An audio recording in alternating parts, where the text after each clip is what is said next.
Buongiorno, benvenuti a Sveglia Trieste, 7 del mattino, puntuali come sempre. Oggi avremo ospiti in studio Carlo Grilli di Idea Giuliana, consigliere regionale, e Paolo Altin, capogruppo in Consiglio Comunale di Punto Franco. Quindi se vorrete dialogare con loro potrete farlo come sempre chiamandoci qui in diretta oppure scrivendoci una mail.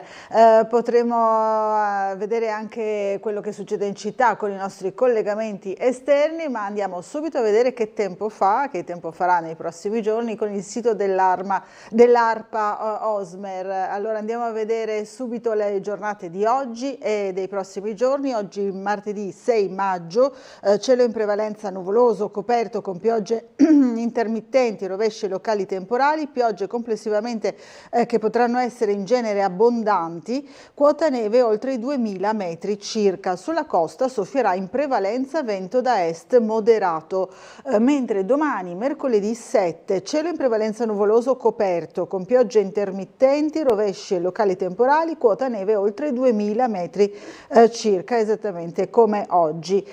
Giovedì 8 maggio, tempo instabile, con nuvolosità variabile, probabili rovesci e temporali sparsi. Sulla costa soffierà vento di libeccio. Questa è la situazione generale, dovrebbe esaurirsi la perturbazione proprio intorno a giovedì, venerdì di questa settimana. La perturbazione che ha portato pioggia e temperature più basse sicuramente dello scorso weekend. Allora andiamo subito a vedere le prime pagine dei quotidiani che sono in edicola oggi. Cominciamo con il Piccolo, come facciamo sempre. Il Piccolo, l'edizione di Trieste.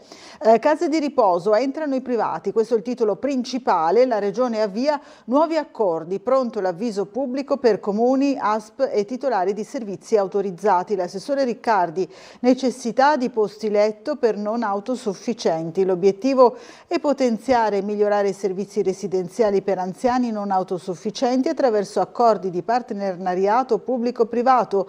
Alla base degli accordi ci sono i soggetti privati pronti a investire e assumersi il rischio della gestione delle 170 realtà del Friuli Venezia Giulia, comprese le 101 convenzionate, case di riposo nelle quali molto spesso trovano spazio pure le RSA.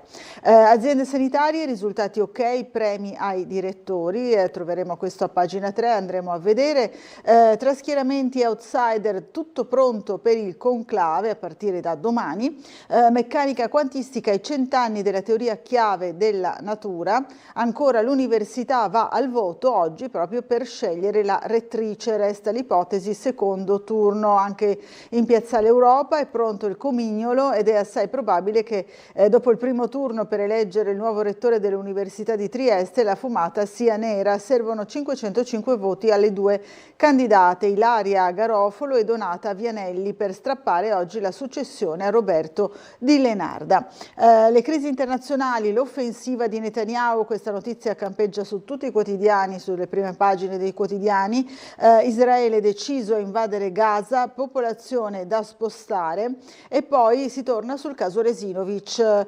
Lilli, quella frattura potrebbe essere opera mia. Liliana Resinovic, la donna, fu trovata morta nei pressi del parco dell'ex OPP 5 gennaio del 22.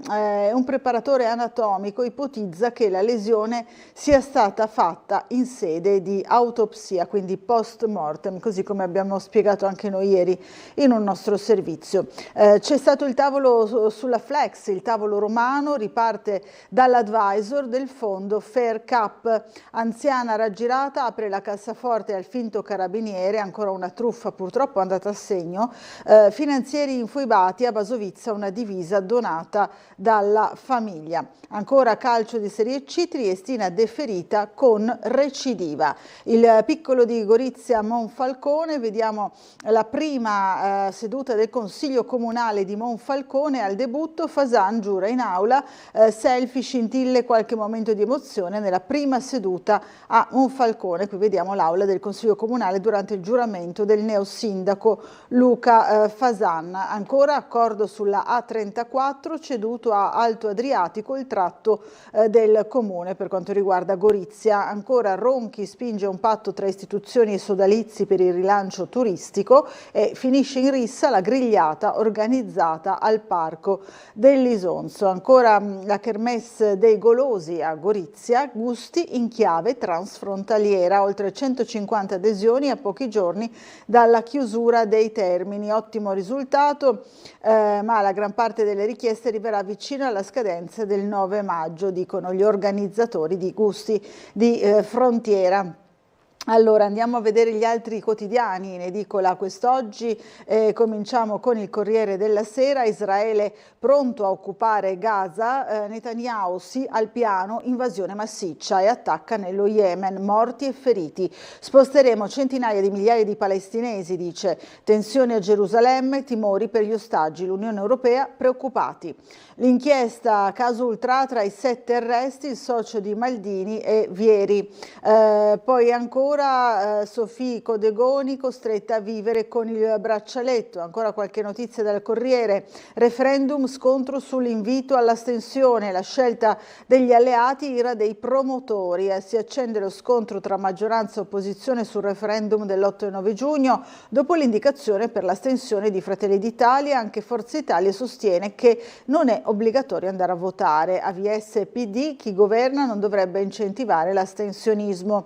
Non paga gli alimenti, multa di 100 euro al giorno. Verona, la sentenza contro un genitore. Se un genitore separato non paga all'altro coniuge le spese di mantenimento o non gli fa vedere i figli come deciso dal tribunale, il giudice di sua iniziativa lo potrà condannare a pagare una somma per ogni giorno di inadempienza. Questo è l'orientamento del Tribunale Civile di Verona.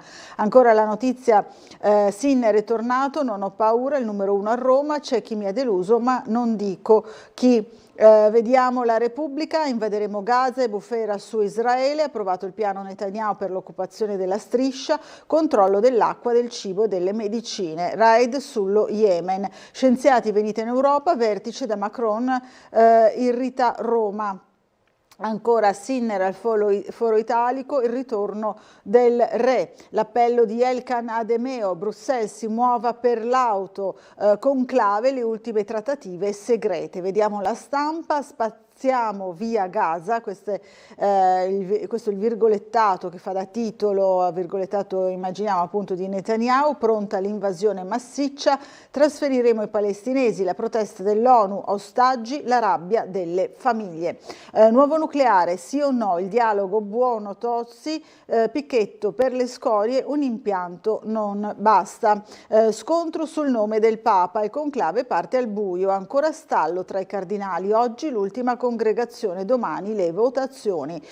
Quando Roma eleggeva gli aristopontefici e poi il fantasma di Beccio sul potere della Chiesa sono alcuni dei commenti che troviamo oggi sulla Stampa. Vediamo ancora il Fatto Quotidiano, sì ai fondi di coesione in armi senza il voto dell'Eurocamera, Parlamento aggirato. E poi Bibi occupa e deporta, in Unione Europea vietato parlarne. A morte Gaza, EDF contro governo, così addio ostaggi. Nuova escalation, il piano di Israele è reinvadere la striscia e trasferire verso l'Egitto i palestinesi, ma l'Europa dice no, persino a discuterne. Il Giornale, stipendi più alti, ecco il piano, governo al lavoro, il DDL leghista per aiutare gli under 30 con sgravi, IRPEF ridotta e flat tax al 5%. I bambini in moschea, si è oltrepassato il limite, questa è l'opinione nell'intervista del governatore del Veneto Luca Zaia. Donna forte in Europa, Die Welt elogia Meloni. Voto in Romania, Giorgia sente Simeon.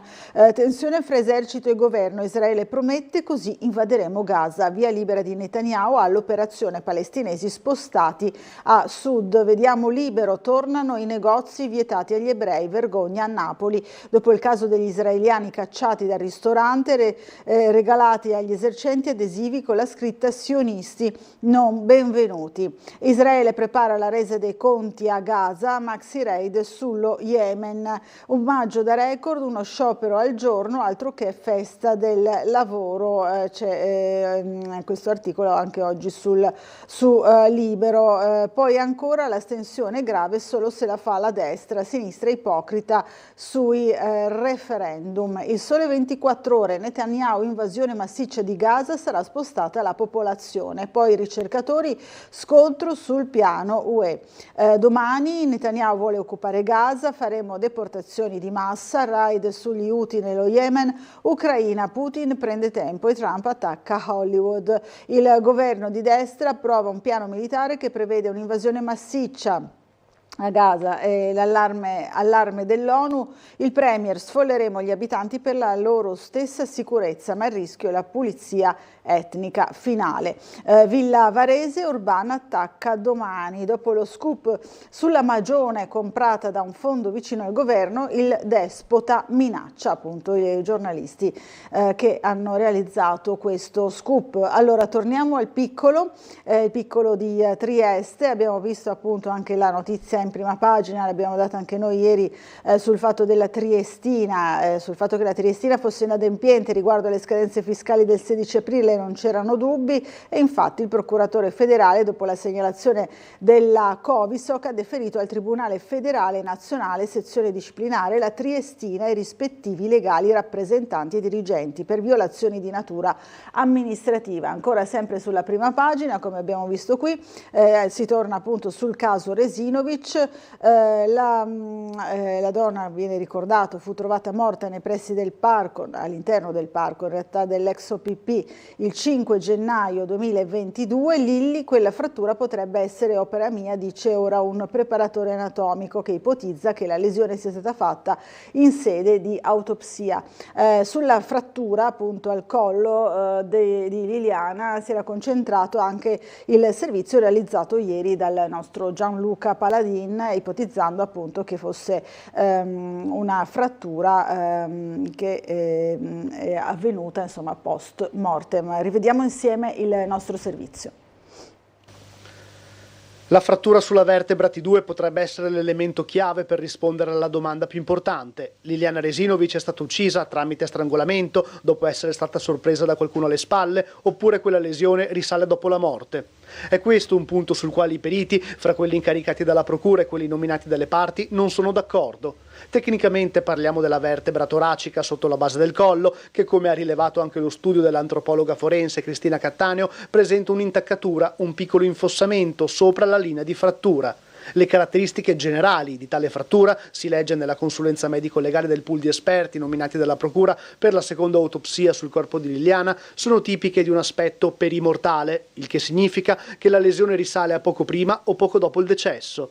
Se con nuove analisi venisse dimostrato che quella lesione è da collocarsi a un momento successivo alla morte, allora si indebolirebbe l'ipotesi che qualcuno abbia strangolato da dietro la 63enne di Via Verrocchio e di conseguenza che sia stata uccisa. Sia i consulenti della procura che quelli nominati dalle parti procederanno ora con le analisi sui cellulari di Liliana per rintracciare messaggi da tempo cancellati e più in generale per recuperare dati digitali alla luce delle nuove tecnologie, operazione di una certa rilevanza per riuscire a stabilire un quadro preciso e recuperare indizi che possano aiutare a scoprire la verità sulla morte della donna. Non è da escludere però che l'aspetto chiave, come detto, possa essere proprio la natura di quella lesione alla vertebra toracica. Nuovi studi puntano a chiarire questo aspetto. Secondo alcuni consulenti la partita si gioca tutta qui. Allora torniamo a leggere il piccolo, vediamo l'approfondimento sulle case di riposo, il piano per i privati. L'obiettivo è migliorare i servizi offerti nelle 170 realtà presenti in regione. Il controllo resterà nelle mani degli enti pubblici, comuni o aziende sanitarie. Lo stanziamento messo a disposizione per l'abbattimento delle rette è passato in pochi anni da 70 a 100 milioni di euro. Molte famiglie non riescono a sostenere la spesa di circa 2.000 euro al mese nelle strutture di assistenza assistenza. Obiettivi raggiunti: 25-27 mila euro in più ai direttori generali di aziende sanitarie Burlo e Cro di Aviano. La quota integrativa può arrivare al 20% del lordo annuo dei manager. Tutti hanno superato gli 80 punti su 100. In giunta l'ok ai premi 2022 e sicuramente questa notizia poi farà discutere. All'epoca Tosolini era alla guida del centro di riferimento oncologico, per lei il dato più alto con 90. Per i vertici di ASUFC, Asugi e ASFO valutazione massima sul rispetto dei tempi di pagamento, male invece sulle liste d'attesa. Conto alla rovescia per il conclave, un papa di unità nel mondo diviso verso l'elezione del nuovo papa. Sono al termine i preparativi in vista dell'avvio delle votazioni. Ieri 2 congregazioni per permettere un ampio confronto. Questa è la pagina appunto dedicata al nuovo papa, al futuro pontefice. Si definisce la scacchiera degli schieramenti, ma occhio agli outsider, e qui vediamo le posizioni dei cardinali favoriti. Vediamo ancora Israele pronto all'invasione di Gaza, sfollare i palestinesi verso sud. Netanyahu risponde al missile degli Houthi sull'aeroporto di Tel Aviv. 50 bombe distruggono il porto yemenita di Hodeida. Allora, ora ci colleghiamo con la sala operativa della Polizia Locale per vedere qual è la situazione del traffico in città, qui a Trieste. Allora, chi abbiamo in linea? L'assistente scelto della Polizia Locale, Marco Cernecca, buongiorno. Buongiorno. È in linea? Allora, Eccoci. inizierei... Mi sentite? Sì, adesso sì, buongiorno. Sì, buongiorno a lei e buongiorno a tutti i telespettatori. Allora inizierei un attimino con la situazione attuale in cui il traffico è scarso e non abbiamo avvisi di incidenti o rallentamenti sulla rete viaria. La notte è passata molto tranquilla sia per noi che per le nostre pattuglie fuori, diciamo, in pattugliamento appunto del territorio, senza tante chiamate. E ricordo solo per la giornata odierna che sono previste alcune ordinanze lavori, in particolare in via dell'Istria ci sono alcuni tratti, più tratti diciamo con dei divieti di sosta temporanei. Ancora una cosa, da ieri dovrebbe essere istituito un piccolo divieto provvisorio in via Rossetti, diciamo nei pressi del civico 58, anche con dei jersey per evidenziare meglio la cosa, in quanto c'è una modifica alle linee degli autobus che non dovrebbero salire per via Foscolo ma per via Pascoli mi sembra. E altre notizie per oggi non avrei da ricordare, per cui ripasserei la linea e auguro una buona giornata a tutti quanti. Grazie, buona giornata anche a lei e ai suoi colleghi e buon lavoro. Grazie, altrettanto.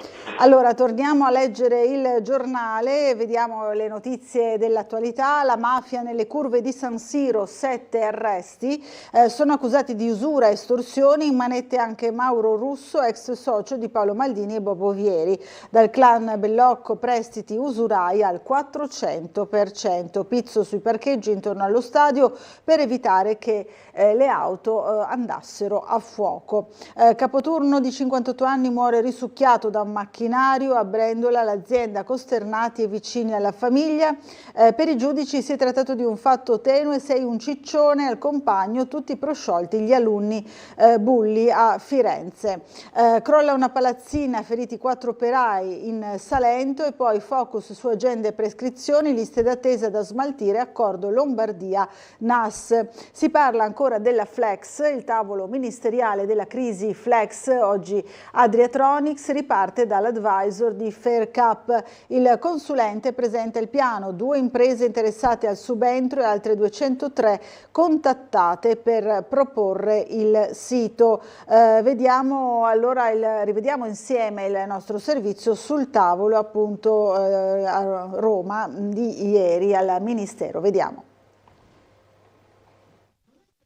Un ventaglio di 203 aziende che potrebbero avere un interesse industriale sul sito triestino della Flex, oggi Adriatronics. Le 200 di imprese riceveranno in questi giorni le lettere di contatto da parte di Vertus, l'advisor incaricato per la ricerca e vendita dell'azienda a un soggetto accreditato. È quanto emerso oggi al Ministero delle Imprese durante il primo incontro di monitoraggio dell'avvertenza Flex, dopo l'accordo firmato a inizio aprile. Lo riportano FIM, FIOM e WILM in una nota congiunta. Le aziende scandagliate, riferisce la nota, spaziano dalla meccatronica alla robotica fino alla difesa e aeronautica e sono state individuate per affinità di attività con le competenze sviluppate da Adriatronics e dalle sue maestranze. Allo stesso tempo l'advisor ha riferito che ci sono dei ragionamenti più avanzati con un paio di queste imprese provenienti dal mondo della meccatronica.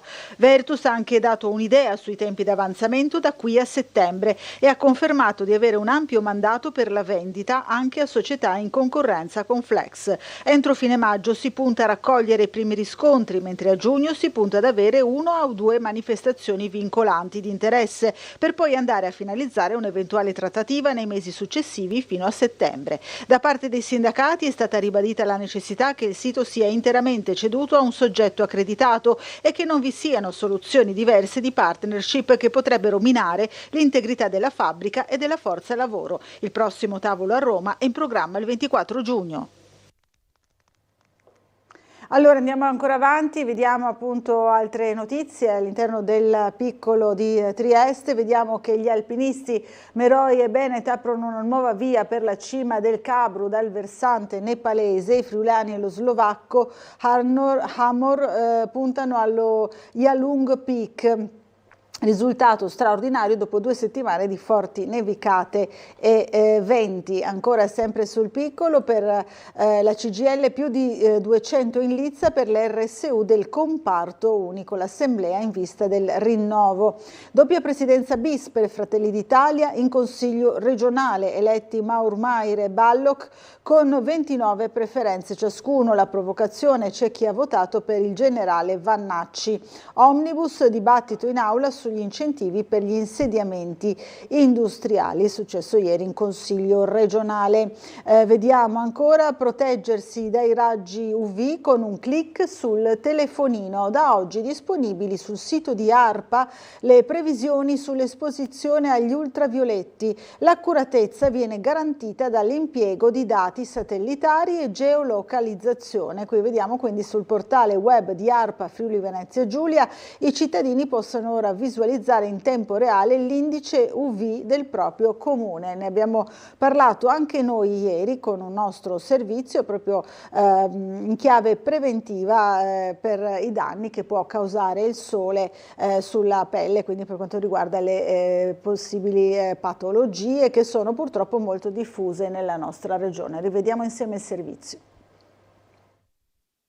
Un nuovo servizio per stimare il rischio di esposizione ai raggi ultravioletti basato su dati satellitari e georeferenziato a livello comunale. È lo strumento messo a disposizione dell'ARPA regionale presentato dagli assessori alla difesa dell'ambiente Fabio Scocimarro e alla salute Riccardo Riccardi. Se consideriamo che la nostra regione è la regione nella quale abbiamo maggiore rilevanza di carcinomi o melanomi cutanei, quindi che hanno a che fare con la pelle, è evidente che le radiazioni e l'esposizione al sole determinano delle condizioni importanti. 39 nel caso di uomini su 100.000 abitanti invece che 22 a livello nazionale, donne 31 invece che 18 in questa regione, evidentemente ci danno un segnale importante da considerare. I dati di facile consultazione indicano il livello di rischio e rimandano a consigli pratici come indossare cappellino e maglietta o mettere la crema solare. Particolare attenzione viene posta nella protezione dei bambini, dal momento che le scottature dell'infanzia costituiscono fattore di rischio per patologie della pelle in età adulta. Noi monitoriamo con ARPA tutto l'ambiente, nel caso specifico delle esposizioni facciamo già delle valutazioni, delle rilevazioni. In questo caso saranno più puntuali nei mesi estivi, dove verranno monitorate appunto puntualmente e geolocalizzate, quindi chiunque col telefonino piuttosto che col computer vedrà dov'è l'esposizione e il rischio ai raggi UV, andare a proteggersi in maniera adeguata a seconda di quelle che saranno le indicazioni. Quindi Abbiamo iniziato questo percorso potenziandolo rispetto al passato, oltre al fatto del controllo, visto che si parla soprattutto di mare, anche del controllo delle acque. Anche in questo caso vengono monitorate giornalmente, quindi ogni giorno uno potrà vedere sia lo stato dell'acqua che quello dell'aria. Allora, torniamo alla lettura del giornale del Piccolo, sempre andiamo a vedere che c'è lo sciopero dei treni, quindi chi viaggia in treno oggi può avere delle difficoltà. Sciopero dei treni oggi dalle 9 alle 17, Ferrovie avverte cancellazioni. Il tavolo al Ministero non porta soluzioni né a precettazioni. Sindacati sul piede di guerra per il rinnovo del contratto. Quindi disagi in arrivo oggi per chi viaggia in treno per lo sciopero nazionale di 8 ore nelle ferrovie, mentre è stato cancellato lo stop di 4 ore previsto per venerdì prossimo nel settore aereo. Dalle 9 alle 17 incrocerà le braccia il personale del gruppo FS, Servizi ferroviari, gestore dell'infrastruttura ferroviaria di varie società da parte di quasi tutti i sindacati di categoria. Nella protesta non è coinvolto il personale di Italo, spiegano fonti sindacali. Questa è la difficoltà che potrebbe esserci oggi. Ita Airways ricavi in aumento del 15% nel primo trimestre del 2025. Ancora sempre sul Piccolo, ma nell'edizione di Gorizia, vediamo l'ultimo tratto dell'autostrada 34 passa dal comune di Gorizia ad Alto Adriatico Autostrade. Poi ancora 4 ipotesi transfrontaliere per l'edizione Go 2025 di Gusti. Dalla Transalpina a via Carducci, multe fino a 1.500 euro per chi sporca e danneggia le pavimentazioni. Il premio AMI di Lucinissa, l'ingegnere Stabon, il guru delle funivie. Poi ancora Parco Basaglia maltrattato, l'attacco di Legambiente. Sempre a Gorizia, mentre a Monfalcone selfie, battute, scintille nel debutto dell'Aula, Cisint protagonista nella parte iniziale della seduta, poi l'intervento di Fasan, risponderò ai bisogni e alle attese della città. Anche noi abbiamo dato conto della prima seduta del Consiglio Comunale di Monfalcone di ieri. Rivediamo insieme il servizio.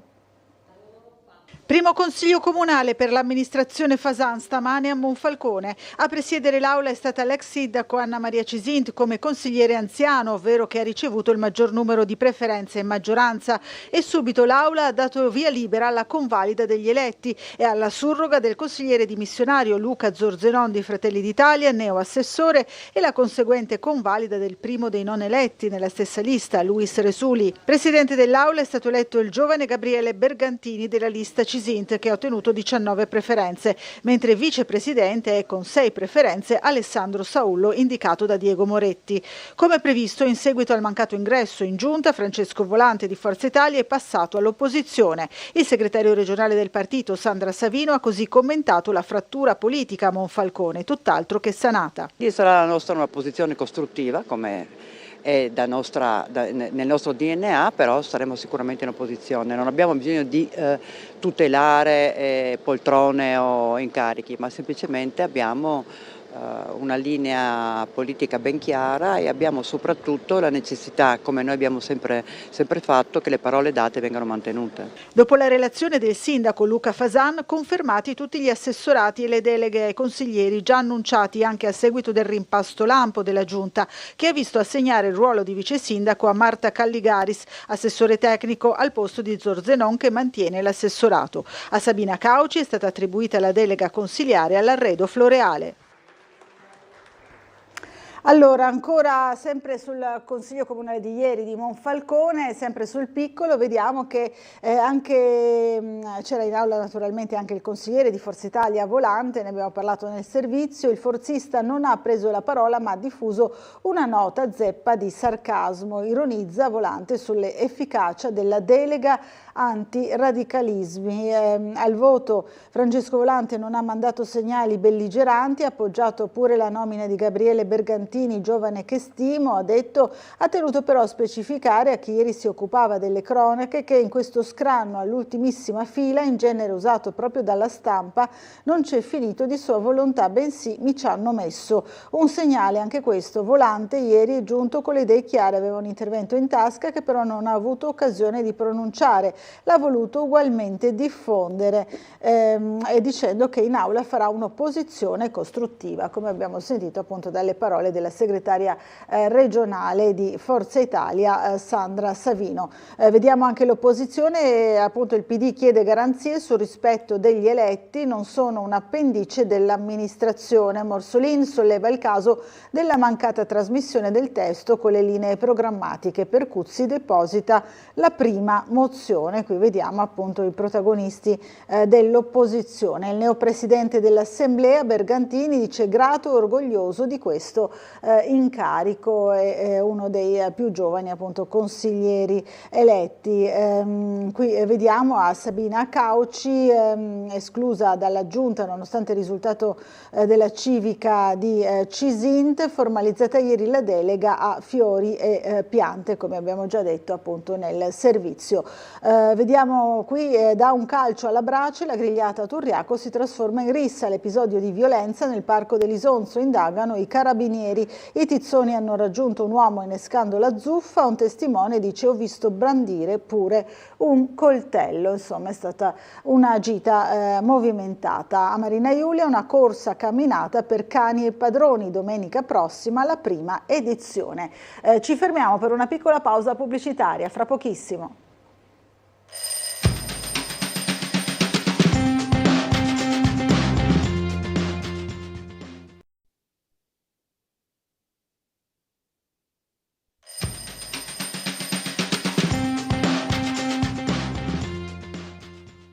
In diretta Sveglia Trieste, allora andiamo ancora a leggere i giornali, ma prima volevo leggere una mail di Alberto che ci ha scritto poco fa, dice buongiorno, nessuna commemorazione di quel triste 6 maggio, riferendosi al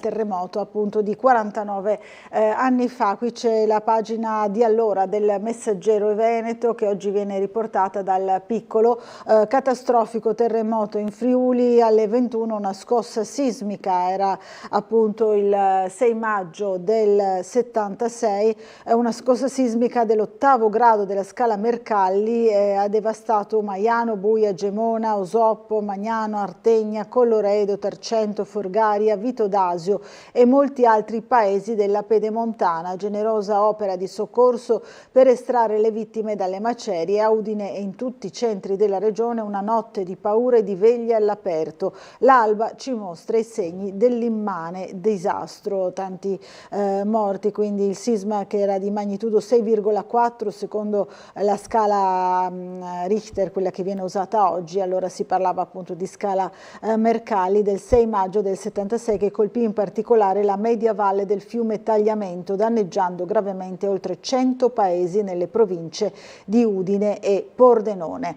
Allora andiamo a vedere i giornali oggi, in particolare il Corriere della Sera, vediamo appunto lo scenario internazionale. Netanyahu lancia l'occupazione di Gaza, resteremo a lungo, bombe sullo Yemen, la popolazione sarà spostata verso sud, dubbi dell'esercito sul piano, UE e ONU preoccupati, raid con almeno 30 jet per colpire gli Houthi, queste le manovre. Nella striscia è sempre l'inferno, era il commento. Poi Trump prepara il viaggio ultimatum in Medio Oriente, i paesi arabi premono per un'intesa con l'Iran, diplomazie incrociate. Qui parliamo invece del conclave per eleggere il nuovo pontefice, ultima notte prima del conclave, l'identikit del nuovo pontefice, si cerca una figura che faccia da ponte, pastore e guida i temi della guerra e della fede. La visita a Santa Maria Maggiore, Mattarella sulla tomba di Papa Francesco. Qui vediamo altri protagonisti, chi parla di cinquine a chi ha liste di nomi, ma le congregazioni non sciolgono i dubbi. L'ipotesi di 2-3 votazioni per sondare il terreno, la scelta dell'urna tra il Papa cristiano e qualcos'altro di Alberto Melloni, la sede vacante. Ancora sempre sul Corriere della Sera l'intervista, ora ci serve un padre, sono almeno 6 cardinali con il profilo da Papa. Jean Paul Vesco, i veleni su Tagle e Parolin non ci influenzano, insomma si parla anche di retroscena. Mamberti, il diplomatico che annuncerà il pontefice. I 133 votanti li troviamo tutti oggi appunto fotografati e con le indicazioni principali della personalità sul Corriere della Sera. Parliamo degli Stati Uniti invece, dazi del 100% sui film stranieri, salvo Hollywood e riapro Alcatraz. Trump, ordine e legge, nessuno è mai fuggito, sul cinema USA sta morendo, dice il presidente degli Stati Uniti. L'ambasciatore designato Tilman Fertitta è arrivato a Roma.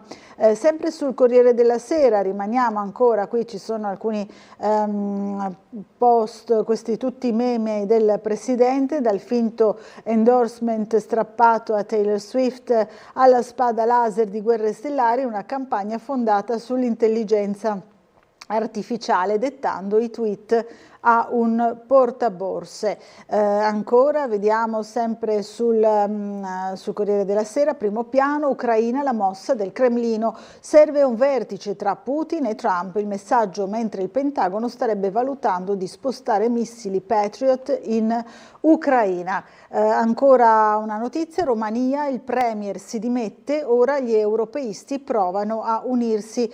Ciolacu lascia dopo la sconfitta del suo candidato, Muresan del PP minaccia alla stabilità europea. E qui vediamo ancora sulla politica estera, farò come il governo Meloni, la Russia sono criminali. Il sovranista Simeon dice non serve armare l'Europa, c'è la NATO. Questa è la sua visione appunto del governo e dell'Europa. L'AfD si difende in tribunale, non è vero che siamo estremisti, ricorso di 195 pagine contro le accuse dell'intelligence. Oggi giura il cancelliere tedesco Merz.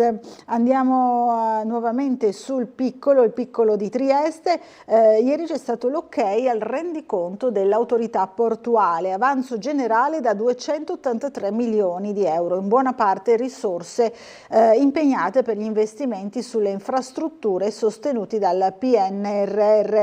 I fondi coprono i lavori per la ferrovia, il cold ironing, le opere per gli insediamenti alle Noghere e a Muggia. Buoni risultati per PTS, valore della produzione su del 5%, aumento della vendita di servizi sul mercato esterno. Cambio all'interno del comitato, escono Milan e Bernetti, sostituiti da Penso e dalla Betta. Rivediamo insieme il nostro servizio. Con un avanzo generale di amministrazione di quasi 283 milioni vincolati quasi totalmente a investimenti collegati a esecuzioni di opere, il Comitato di gestione dell'Autorità di Sistema Portuale del Mare Adriatico Orientale ha approvato il rendiconto generale 2024. I risultati positivi includono anche un avanzo nella gestione corrente di circa 20 milioni, utilizzato fra l'altro come copertura di investimenti con fondi propri a disposizione per le necessità emergenti e per i piani di sviluppo dei porti di Trieste e Monfalcone. Numeri importanti per lo scalo giuliano che ieri, come raccontato dalla nostra emittente, ha anche incassato i complimenti e l'ammirazione del Presidente della Repubblica di Slovacchia, Peter Pellegrini. Durante la visita di ieri pomeriggio, Pellegrini ha dichiarato: il porto di Trieste è il porto della Slovacchia, rimarcando così l'importanza cruciale dell'hub logistico della regione e del collegamento ferroviario con Bratislava per la crescita economica del paese. Tornando all'approvazione del rendiconto, gli interventi finanziati riguardano anche il nuovo layout ferroviario della stazione di Campomarzio, le nuove infrastrutture energetiche, la realizzazione delle opere preparatorie all'insediamento di attività logistiche e industriali nella zona delle Noghere a Muggia, l'elettrificazione delle banchine dei porti di Trieste e Monfalcone, l'adeguamento funzionale dell'infrastruttura ferroviaria e il rifacimento dei piazzali del porto di Monfalcone. Torniamo a leggere il giornale, allora torniamo sul piccolo, la pagina della cronaca di Trieste. L'università al voto per la rettrice, il quorum e l'ipotesi secondo turno. La vittoria solo con la maggioranza assoluta di 505 preferenze, urne digitali aperte dalle 9 alle 18. Le elezioni in piazzale Europa. Qui vediamo appunto una foto dell'università, la sede centrale. Sfida Garofalo-Vianelli, candidate in silenzio e nessuna polemica. Qui vediamo l'ingegnere Ilaria Garofalo e l'economista Donata Vianelli. Tra loro due c'è la nuova rettrice dell'università. Abbiamo già visto prima il servizio gli ultimi sviluppi per quanto riguarda il caso Resinovic. Lilli, la frattura potrebbe essere opera mia, ha detto il tecnico che si occupò del cadavere, che si è presentato spontaneamente agli inquirenti e verrà sentito dal PM. L'operatore aveva preso parte all'esame autoptico l'11 gennaio del 22. Potrei aver procurato io quella frattura alla vertebra della signora Liliana Resinovic. Il preparatore anatomico che l'11 gennaio 22 nella sala anatomica dell'obitorio di via Costalunga prese parte all'esame autoptico sul corpo di Liliana, nei giorni scorsi si è presentato spontaneamente dagli inquirenti. A breve verrà ascoltato direttamente dal pubblico ministero Ilaria Iozzi, che dirige le indagini sulla morte della 63enne triestina trovata a cadavere il 5 gennaio del 2022. Il tecnico, un giovane triestino, non esclude che alcune manovre che ha eseguito sul cadavere possano aver procurato quella lesione alla facetta superiore sinistra della vertebra toracica T2, rinvenuta nel corso della seconda autopsia eseguita sui resti della donna, quella che la procura ha affidato al team dell'antropologa forense Cristina Cattaneo. Vediamo raggirata dal finto carabiniere, ancora una truffa, sono ormai quotidiane queste truffe alle persone anziane. Anziana consegna i gioielli, vittima una 91enne. I malviventi hanno fatto leva sulla professione del figlio tassista, chiedendo una cauzione per l'investimento di una bimba di 4 anni, mai accaduto in realtà. Qui vediamo via Santi Martiri, in un condominio di questa zona si è verificata l'ennesima truffa. Fermato in barriera dopo la fuga, aveva un coltello, ne abbiamo parlato anche noi, non appena visto la polizia è fuggito, ma non c'è riuscito. Ieri pomeriggio le volanti hanno fermato in via d'Azeglio un cittadino africano ritenuto sospetto. In effetti, come emerso dalla successiva perquisizione, era armato di coltello. La bicicletta rubata dal branco è stata ritrovata danneggiata. La rapina di via Flavia ai danni di 2 minorenni, acquisite le immagini delle telecamere. La bicicletta del 13enne triestino rapinato in via Flavia da un gruppo di adolescenti è stata ritrovata e proprio nel punto in cui era stata rubata al ragazzino, nei pressi della fermata dell'autobus di fronte al McDonald's. La bici, evidentemente riportata dai responsabili del furto dopo l'eco mediatica che aveva avuto l'episodio, risulta però danneggiata. L'antefatto risale a 2 domeniche fa. 50 identificati nel giro di 3 giorni tra i gruppi di minori, controlli sugli adolescenti in trasferta da Trieste. Qui si parla di Muggia, una cinquantina di minorenni identificati tra venerdì e domenica durante le operazioni di controllo delle forze dell'ordine a Muggia. C'è stato anche un tamponamento in via Giulia, coinvolto un veicolo Asugi. Qui vediamo invece l'eccidio dei 97 finanzieri, papà ucciso per la divisa. Ieri la commemorazione alla foiba di Basovizza, 80 anni dalla strage. Esposta l'uniforme del militare Coccimiglio, è stata donata dalla famiglia. Ieri c'eravamo anche noi a questa commemorazione, rivediamo insieme il servizio. Momento di commemorazione oggi alla foiba di Basovizza in memoria dei 97 finanzieri uccisi, infoibati nel 1945. Una celebrazione odierna alla presenza delle autorità civili, militari e religiose. Al termine di questo momento ci si è spostati al centro di documentazione di Basovizza, dove è stato proiettato un video proprio che ripercorre le tappe di questo momento storico ed è stata anche svelata rivelata l'uniforme di uno dei finanzieri morti in quell'occasione. I nomi dei 97 finanzieri della caserma Campo Marzio sono riportati su una lapide, luogo simbolico di quell'eccidio di 80 anni fa. Un video proiettato all'interno del centro di documentazione storica ha ripreso gli eventi di quei primi giorni di maggio del 1945, accanto alla teca che contiene l'uniforme di uno dei militari morti nella foiba.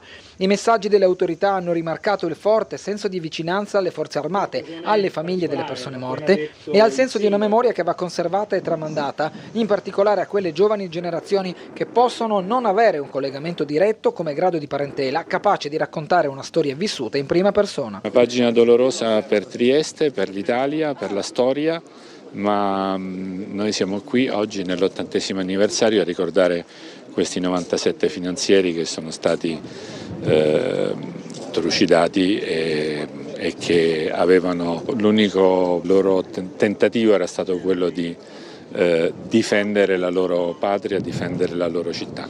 A suo tempo siamo riusciti a conservare anche quella lapide che poi l'abbiamo messa qua quando abbiamo realizzato dopo la legge del 2004 sulla legge del ricordo, per cui quando arrivo qua ci sono sempre grandi emozioni.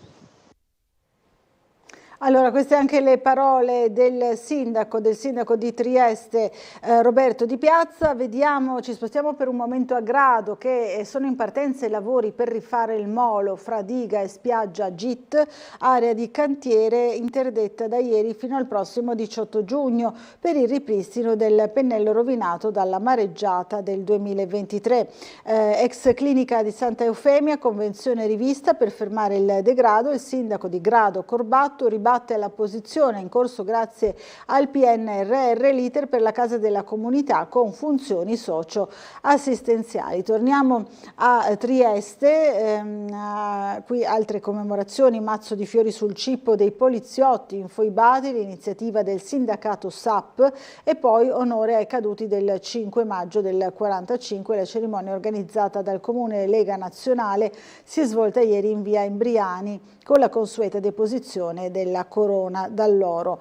Si è parlato anche dello skate park a prova di vandali e intrusi nella giornata di ieri. La prossima settimana al via l'intervento da 140.000 euro. La recinzione sarà portata a 1,4 metri, lavori per 4 mesi. Ieri la presentazione dei lavori di manutenzione straordinaria dello skate park di via Petitti di Roreto da parte dell'assessore Michele Babuder. Così i ragazzi perdono un punto di riferimento nel periodo estivo, invece c'è la polemica, avvio dei lavori con coda polemica. Nel corso della presentazione Alberto Spreafico ha sollevato, il presidente della scuola skateboard di Trieste, ha sollevato alcune perplessità sugli interventi da fare nel perimetro dedicato alle tavole. A mio avviso costruire una recinzione più alta sarebbe l'ultimo degli interventi da realizzare su questo parco, soprattutto nell'incipiente periodo estivo, ha detto. I ragazzi del Rione che utilizzano questo spazio ora sono disperati perché viene tolto loro l'unico posto all'aria aperta per la socialità e l'integrazione da poter sfruttare nel corso dei prossimi 4 mesi. Ma al di là di questa coda polemica che non manca, ma è stato avviato un confronto con lo stesso assessore Babuder, rivediamo insieme il nostro servizio. Io credo e ho ritenuto con i miei uffici di intervenire in uno spazio molto utilizzato e vissuto dai giovani, e ben venga che i giovani siano impegnati in attività sportive. Sostituire l'attuale recinzione con una di 2,40 metri per scongiurare atti di vandalismo nello skate park di San Giacomo. I lavori di manutenzione straordinaria, formalmente consegnati oggi alla ditta Ilse e SAS, dureranno 120 giorni. Il costo dell'opera è di 137.000 euro. La recinzione sarà dotata anche di componenti che non permetteranno l'accesso allo skate park fuori dagli orari di apertura. Per la realizzazione delle fondazioni, gli scavi avranno particolare riguardo per le radici dei tanti alberi presenti in contorno pista. All'interno invece saranno valutate le varie criticità.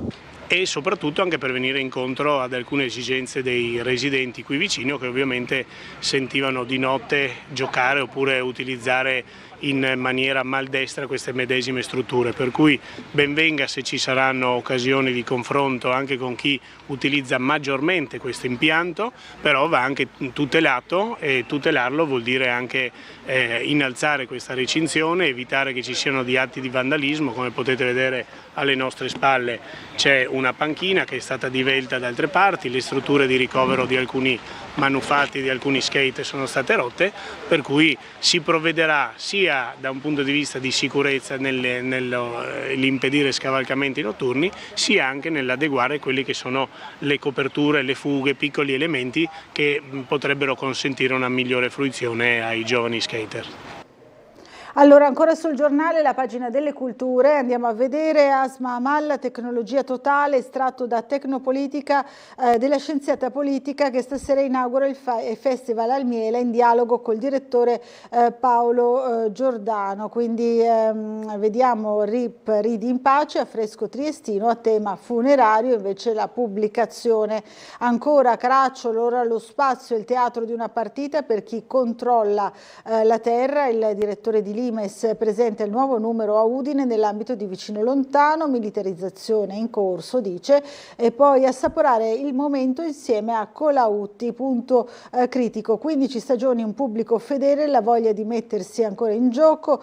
Domenica scorsa al Miela Alessio Colautti ha regalato ai presenti delle musiche capaci di far sognare. Ancora vediamo gli USA nell'era di Donald Trump alle 17:30 a casa Bordina di Opicina. Annalisa Favetti sarà Lady Di, la principessa triste al Rossetti, lo spettacolo sulla vita intima di Diana.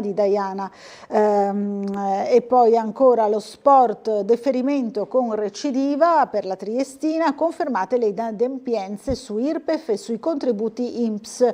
La Triestina sconterà la penalità nel prossimo campionato. Il focus, l'Unione e gli spareggi, in media uno ogni 2 anni, un caso unico in Italia. Allora vediamo qui ancora altri sport, ma torneremo fra poco alla Triestina e anche al basket. Eccolo qui, l'ultima Verona contro Sassari si giocherà sabato alle 20 alla GSM Heim Forum. Intanto Brasi chiude la porta a Trieste, il resto a Filadelfia, il giocatore appunto che era stato annunciato.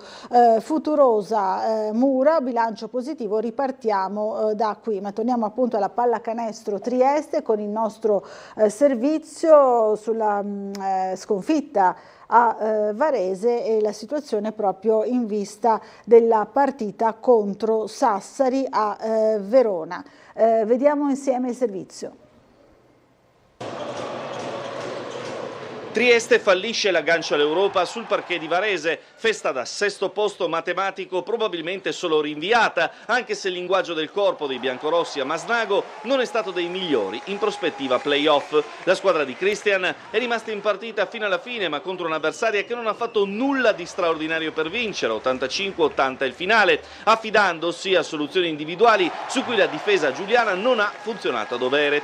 Brutto l'avvio di partita con Mitrulonga a punire ripetutamente i biancorossi con la sua classe in transizione per il 6-0. Ross e una tripla di Jutov controbilanciano la partenza difficile. L'open job Metis però sembra attaccare senza particolari sforzi e vola agilmente sul 13-5 ancora guidata dal proprio esterno americano. La reazione da leader arriva per l'ennesima volta da Markel Brown che segna e serve i compagni sostenendo l'ottimo ingresso in campo di Brooks che propizia la parità a quota 19 dopo un quarto. Il primo e unico sostanzioso vantaggio ospite arriva nella seconda frazione con le iniziative di McDermott e Candussi che propiziano un 24-31 potenzialmente in grado di cambiare il volto del match. Trieste però non ha ancora fatto i conti con l'ex Alviti che prima dall'arco e poi in penetrazione riporta avanti Varese. La squadra di Christian inizia a pagare anche l'assenza di Ruzier nelle rotazioni e il gelido 19% dall'arco, tanto che i padroni di casa chiudono sul 39-35 a metà incontro. E Jutov a provare a riaccendere Trieste nella ripresa sorpresa, ma Varese pesca un Librizzi in serata di grazia e un ispirato Enz. Nonostante un Valentine che entra in partita, il punteggio segna il +9 interno al terzo stop del cronometro. La gara sembra ancora aperta, però quando i biancorossi provano ad appoggiarsi a Brown e McDermott, poi con una fiammata in difesa, una tripla di Valentine, ecco il -3. Ad ogni reazione degli swingman nostrani però corrisponde una reazione dei varesini e nonostante un altro triplone di Valentine a 2 minuti dal termine, Enz chiude i conti con un paio di azioni personali su cui difensivamente si poteva fare oggettivamente di più. Trieste non sfrutta la sconfitta di Reggio nell'anticipo con Trento, tutto rimandato all'ultima sfida con Sassari.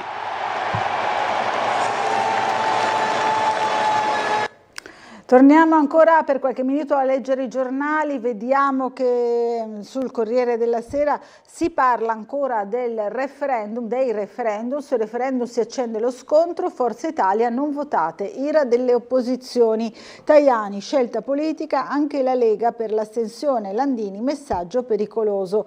Quali sono i temi dei quesiti e le norme da abrogare? Le troviamo domande e risposte sul Corriere. L'8 e 9 giugno in Italia si voterà per 5 referendum abrogativi in materia di lavoro e cittadinanza.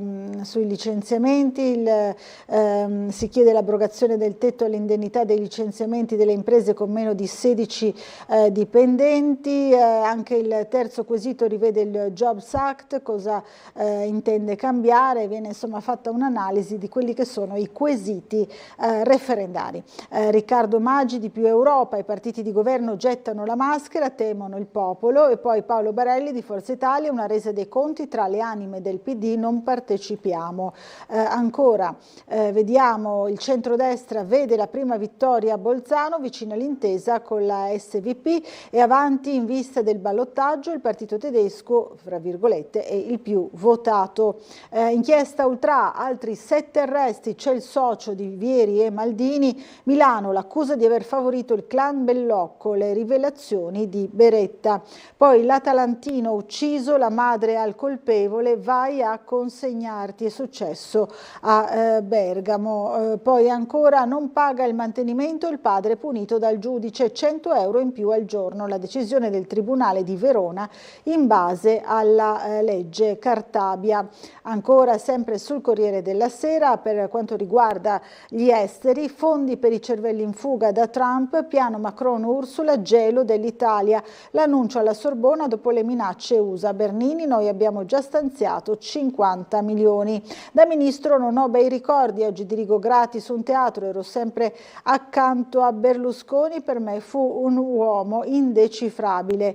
Vediamo la nuova vita di Bondi nella casa di Novi Ligure. Sandro Bondi, il nostro progetto politico ormai svanito, dice, non ha migliorato il paese, io cerco di farmi dimenticare. Ancora sul Corriere della Sera, a Berlino ora è più vicina, la Germania e noi, è vitale per europei e americani che quella democrazia regga al centro del continente. Ancora qualche notizia dallo sport, invece, dalla pagina sportiva del Piccolo. Sinner frena, il numero 1 parla del rientro a Roma dopo il sorteggio del tabellone, sto bene, sono riposato, ma il mio vero obiettivo è Parigi. Ci fermiamo per una piccola pausa pubblicitaria, ci rivediamo subito dopo con il nostro primo ospite, il consigliere regionale Carlo Grilli. A fra poco.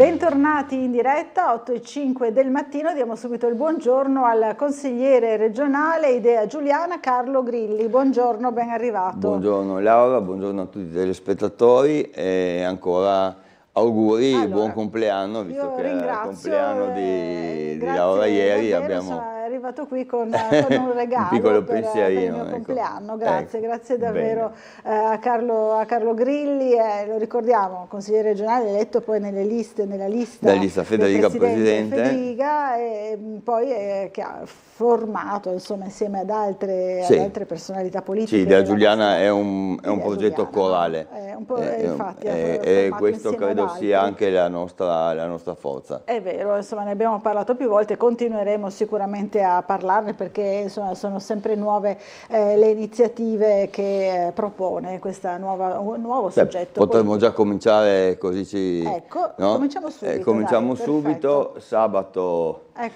ci sarà un evento che è stato predisposto e organizzato dai nostri giovani della Giuliana e quindi i nostri giovani allestiranno un gazebo in piazza Ponte Rosso sabato 10 maggio dalle 10 in tarda mattinata e incontreranno i cittadini, probabilmente molti giovani come loro, mi auguro che molti giovani vengano a trovarli, ci saremo chiaramente anche noi che siamo un po' i coach di questo esatto. gruppo, e per così raccontare e sensibilizzare sulla ciclabilità della città, sul turismo lento, sulla possibilità di utilizzare la bicicletta anche per spostarsi, proprio come faccio io nel mio luogo di lavoro, ma io ho l'ufficio in pieno centro, quindi mi è abbastanza facile, no? Anche perché vista l'età non mi addentro in salite impervie, però per girare in città stando molto attenti, soprattutto si parlerà di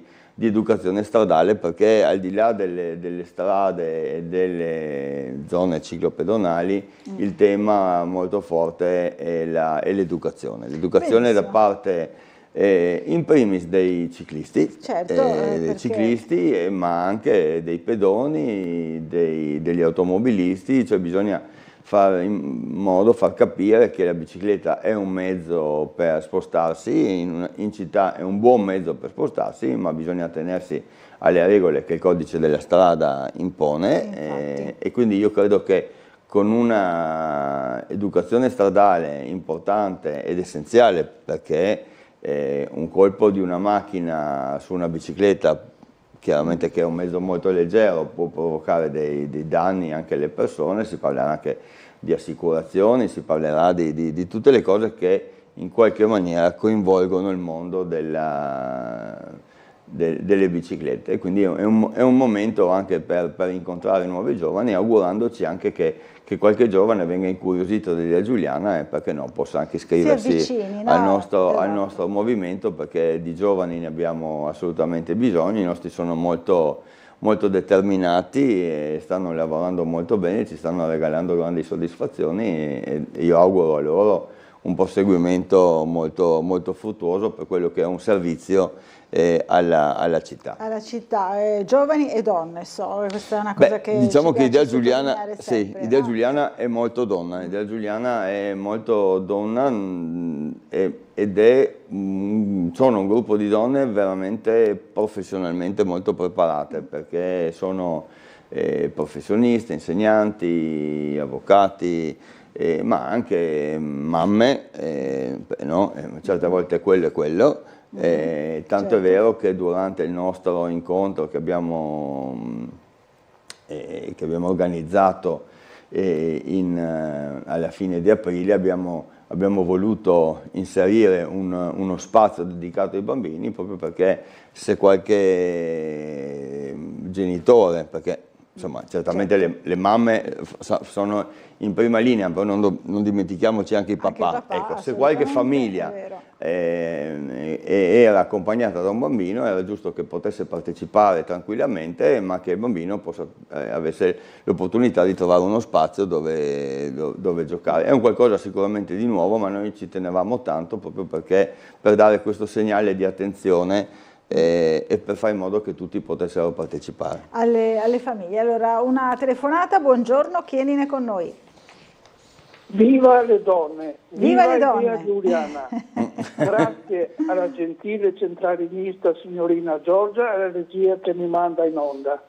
Buona giornata dottoressa Laura e ancora buongiorno Claudio. Per il compleanno. Grazie. Per lei il tempo si è fermato ai 18 anni. Certo, con qualcuno in più però. Ecco. Il mio va avanti, il mio prosegue. E buongiorno all'amico consigliere Carlo Grilli, da Claudio Vigili. Buongiorno Claudio. Buongiorno. Allora io dico che il porto di Trieste, la Ferriera, Le ferrovie sono luoghi di lavoro che si sono trasformati, ahimè, in luoghi di malattia dovuti all'amianto. È necessario che la Regione autorizzi le discariche, che mi sembra siano troppo poche, e troppi bambini frequentano ancora scuole e strutture contenenti amianto. Chi scrive vive con la spada di Damocle, essendo stato colpito da infiammazione di placche pleuriche. Mia moglie ha lavato i miei abiti da lavoro e non dico altro. È necessario anche un investimento in campo sanitario. Occorrono centri di diagnosi precoce, l'accompagnamento sanitario e il supporto psicologico. Ho finito, non prima di dire, caro consigliere Carlo, porti un saluto a mia Cristina che lei conosce. Buon lavoro. Grazie Claudio, grazie. un abbraccio a lei, è sempre sul pezzo. No, penso che Claudio abbia detto veramente tutto. E certamente la Regione Friuli Venezia Giulia su questo fronte è molto attiva, c'è un interessamento sia da parte dell'assessore Riccardi ma anche da parte dell'assessore Scocimaro, che ha la delega all'ambiente, e quindi credo che su questo fronte si stia lavorando in maniera incisiva, ecco, su questo tema, certamente con i limiti che ci sono e con l'attenzione però dovuta che si deve a questo delicato tema che ha coinvolto purtroppo molte famiglie. È vero, tante famiglie. Vogliamo anche ricordare un momento tragico della nostra storia, ce lo ricordava prima un telespettatore scrivendoci appunto riguardo alla commemorazione del terremoto del 6 maggio del 76. Il Friuli ricorda la tragedia 49 anni fa, il terremoto che causò quasi 1000 vittime, e lo ricordiamo, insomma, questo grande terremoto. No? Io ero da poco, qualche anno, arrivato a Trieste, e all'epoca avevo 13 anni, però mi ricordo in maniera proprio puntuale il momento in cui la scossa cominciò a far tremare la casa, perché ero al telefono con mio papà. Mia mamma e mio papà purtroppo erano divorziati, mio papà era a Rimini, città da io dove provengo, ed ero al telefono con mio papà e gli stavo dicendo: guarda papà, che qua sta tremando tutto. Chiudo la telefonata, perché quella volta non c'erano i telefonini, avevamo il telefono nel corridoio, come in molte case quella volta, e ci ritrovammo giù con tutte le persone che abitavano. Io abitavo in una zona popolare di Campi Elisi, in un gruppo di case popolari, e quindi ci ritrovammo giù con tutte le persone impaurite. Credo che quell'avvenimento sia purtroppo ben impresso nella mente di tutte le persone che l'hanno vissuto. Ma anche se eravamo piccoli, però ci si ricorda. Forse proprio perché eravamo piccoli, ci sono dei momenti in cui veramente il passato resta proprio come una fotografia indelebile, e il Friuli Venezia Giulia diede prova di grandissima risorsa di persone, di mezzi, e ricostruì paesi interi che erano crollati, e un pensiero chiaramente alle vittime di quel momento, che devono essere sempre ben impresse nella nostra mente. Ma il Friuli Venezia Giulia diede prova di grande coraggio, di grande spirito di lavoro, e ancora oggi viene menzionato come un esempio di grandissima risorsa. E rinascita, capacità insomma di rinascere. Assolutamente. È vero. Allora, per sorridere un po' invece delle disgrazie sportive, ci invia la nostra ormai consueta vignetta Marco Englaro, ha già fatto ridere il nostro ospite. All'Unione altri punti di penalizzazione, almeno in quella classifica saremo primi. Sì. Grazie a Marco Englaro. Insomma, l'Unione ha anche questa grana, io no? Lo sapevamo. Ammetto di non essere un tifosissimo di quelli accesi, non vado allo stadio, seguo gli avvenimenti, ma dispiace vedere una squadra che, pur faticando in un campionato molto molto complesso, poi dopo ha queste batoste che gli arrivano da un punto di vista finanziario e che dopo si trasformano anche in punti. mi auguro che effettivamente possa risolvere, ma soprattutto possa trovare un equilibrio in una classe dirigente che la guidi nel miglior dei modi, perché fino adesso mi sembra che ci siano sempre stati dei grossi problemi. Dopo, io onestamente non seguendo non so dare e non voglio dare colpe a nessuno, leggo anch'io sul giornale quello che accade e dispiace perché ci sono moltissimi tifosi che seguono in maniera molto attenta la squadra e quindi vengono anche loro colpiti da queste situazioni. Verissimo. Allora ci scrive Giampaolo in merito al servizio che abbiamo mandato prima sulla recinzione dello skate park di San Giacomo, dice sostituire la recinzione cosa serve? Telecamere per i vandali, invece suggerisce Giampaolo. E poi invece sulle biciclette ci scrive il signor Roberto, eccolo qui, buongiorno, no biciclette in zone preferenziali, passano ambulanze, autobus, doppi e taxi. Auguri signora Laura, grazie, buona giornata. Roberto, era ieri il mio compleanno. Il codice della strada comunque parla molto chiaro, sì. E quindi è importante che quando proprio si parla di educazione stradale tutti quanti seguono le direttive che la legge impone, cioè, quindi se tutti quanti seguono in maniera corretta le indicazioni che il codice della strada dà e soprattutto si mantiene una velocità che non sia da pista ma sia effettivamente da percorso urbano, io credo che non ci dovrebbero essere problemi. Certo che, ripeto, per me che arrivo da Rimini in un luogo in cui i bambini prima vanno in bicicletta e poi cominciano a camminare è un po' complicato, perché noi vediamo nelle nostre zone le signore di 80 anni, 85 anni che tranquillamente inforcano la bicicletta e vanno a fare la spesa proprio come mezzo di trasporto. Qui certamente la conformità della città è molto più complessa, però vedo che le biciclette stanno aumentando e io credo che non debbano essere viste come un mezzo pericoloso laddove ci sia effettivamente un comportamento consono sia per le biciclette, ripeto, sia per gli automobilisti, sia per quelle persone che usano il monopattino, che non deve essere demonizzato ma deve essere usato nella maniera corretta.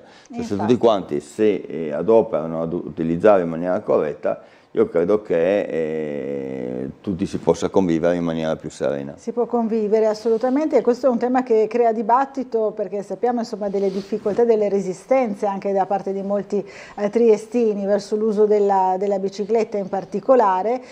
Ci scrive Enrico, quasi tutte le biciclette vengono vendute prive di segnalatore acustico, che è obbligatorio per legge, è illegale, come vendere un'automobile priva di clacson. Ti arrivano alle spalle senza che te ne accorga e sono pericolosi, soprattutto nei sentieri stretti. Se ti investono non puoi bloccarli, è assolutamente necessario imporre targhetta identificativa e assicurazione, e anche questo insomma è una... Beh, io sono d'accordo, nel senso che, allora, premesso che io sono assicurato, però mi rendo conto che anche la mia età mi impone una certa regola.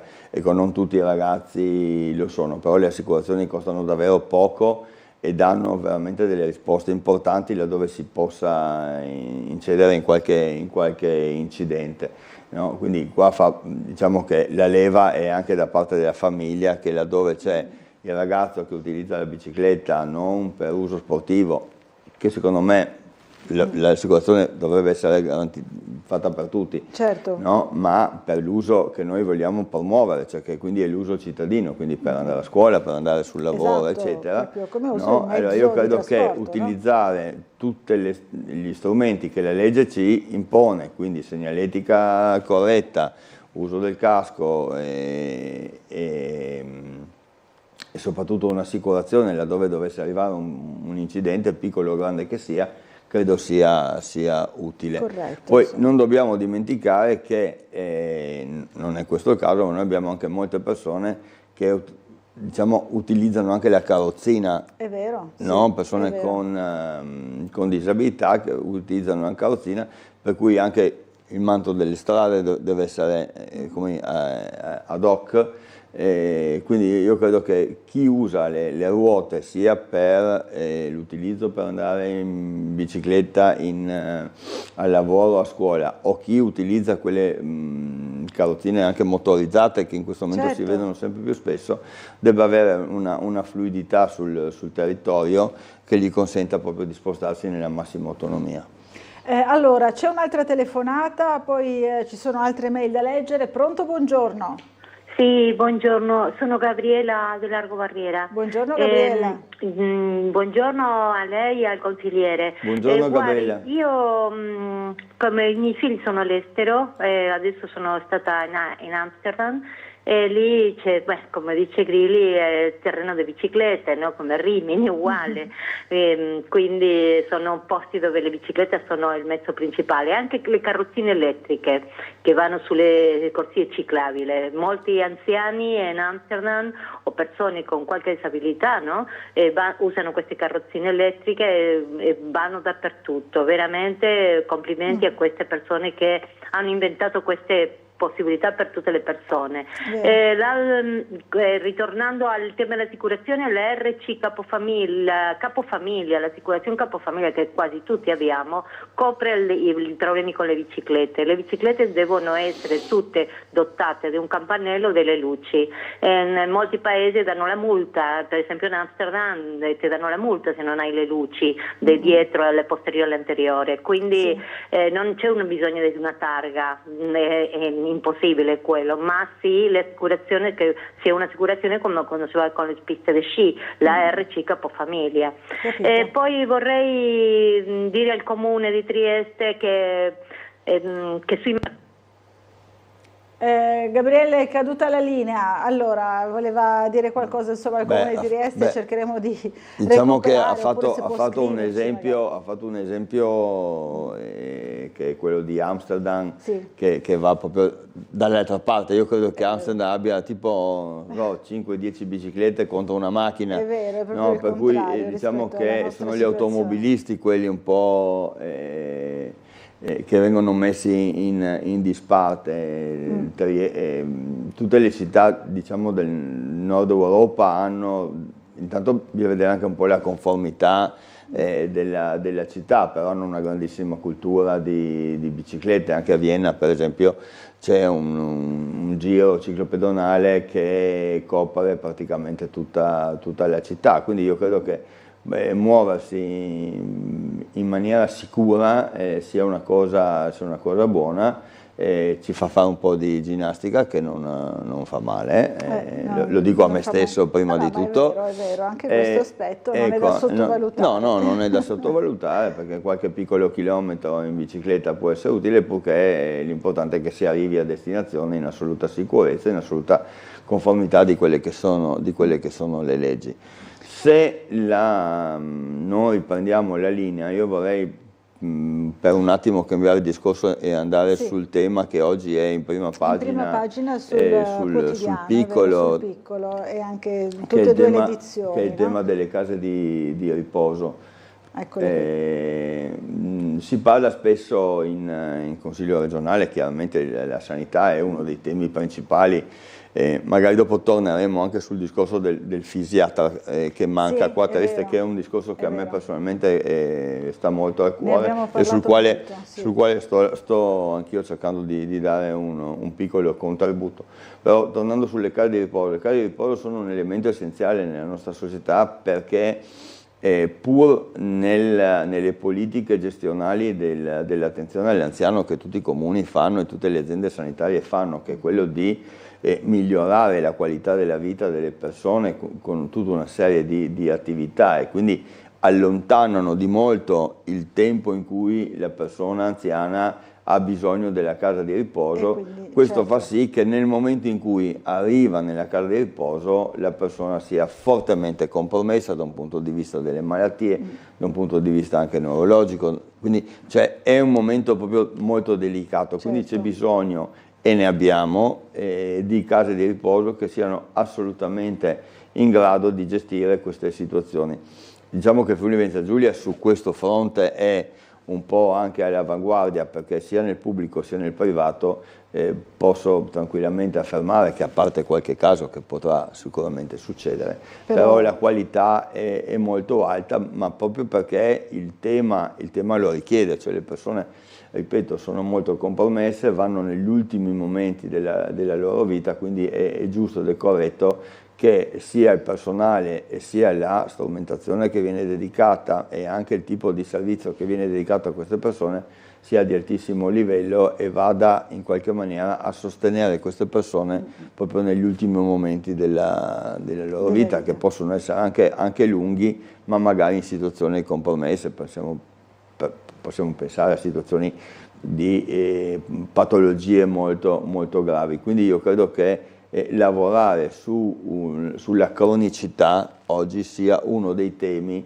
che vada affrontato. Quando si parla di sanità e di spese sanitarie non dobbiamo pensare soltanto al comparto medico, infermieristico e sanitario tout court, ma dobbiamo pensare a un sistema di welfare che copre molte fasce della popolazione, e la cronicità è uno dei temi di cui probabilmente si parla molto meno, ma che va a incidere in maniera molto pesante su quello che sono anche poi i percorsi di finanziamento che vengono affrontati dalla giunta regionale, ed è questo che noi dobbiamo andare ad incidere, proprio perché sulla cronicità si calcola molto la qualità della vita. Molte persone che sono affette da patologie croniche e che quindi non hanno bisogno di grandissimi sistemi sanitari, ma di sistemi di welfare che li accompagnino nel loro momento di difficoltà, hanno bisogno quindi di essere sostenute. Quindi io credo che il rapporto tra pubblico e privato deve essere un rapporto che certamente ci deve essere, perché il sistema pubblico da solo non riesce a garantire tali numeri, ed è corretto che sia assolutamente attenzionato affinché anche il privato si attenga a tutte quelle regole, tutte quelle attenzioni di cui i nostri anziani hanno bisogno, e quindi verificheremo anche, probabilmente anche in sede di terza commissione, questi accadimenti, in questo continuo evolversi, diciamo, dei servizi, perché nel tema sanitario, come peraltro in molti temi, però nel tema sociosanitario si corre molto velocemente. Anche col cambiare della popolazione. La situazione demografica cambia, cambiano anche probabilmente anche il tipo di patologie, le nuove conoscenze che la sanità ci mette a disposizione, ci dà la possibilità di intervenire in maniera sempre più completa. E qua mi aggancio purtroppo al tema della fisiatra che manca, a cui io auguro davvero un pronta guarigione. Ricordiamolo, la figura della fisiatra, c'era una dottoressa qui a Trieste che tra l'altro era molto brava, molto stimata da tutte le famiglie. Allora, io non mi tiro indietro rispetto a questo tema, che è stato già affrontato anche da parte di alcuni esponenti dell'opposizione, a cui io onestamente non mi sento di controbattere, nel senso che il tema c'è, è pesante, va affrontato, e ne sto già parlando con l'assessore Riccardi per vedere che tipo di possibili soluzioni nell'immediato dobbiamo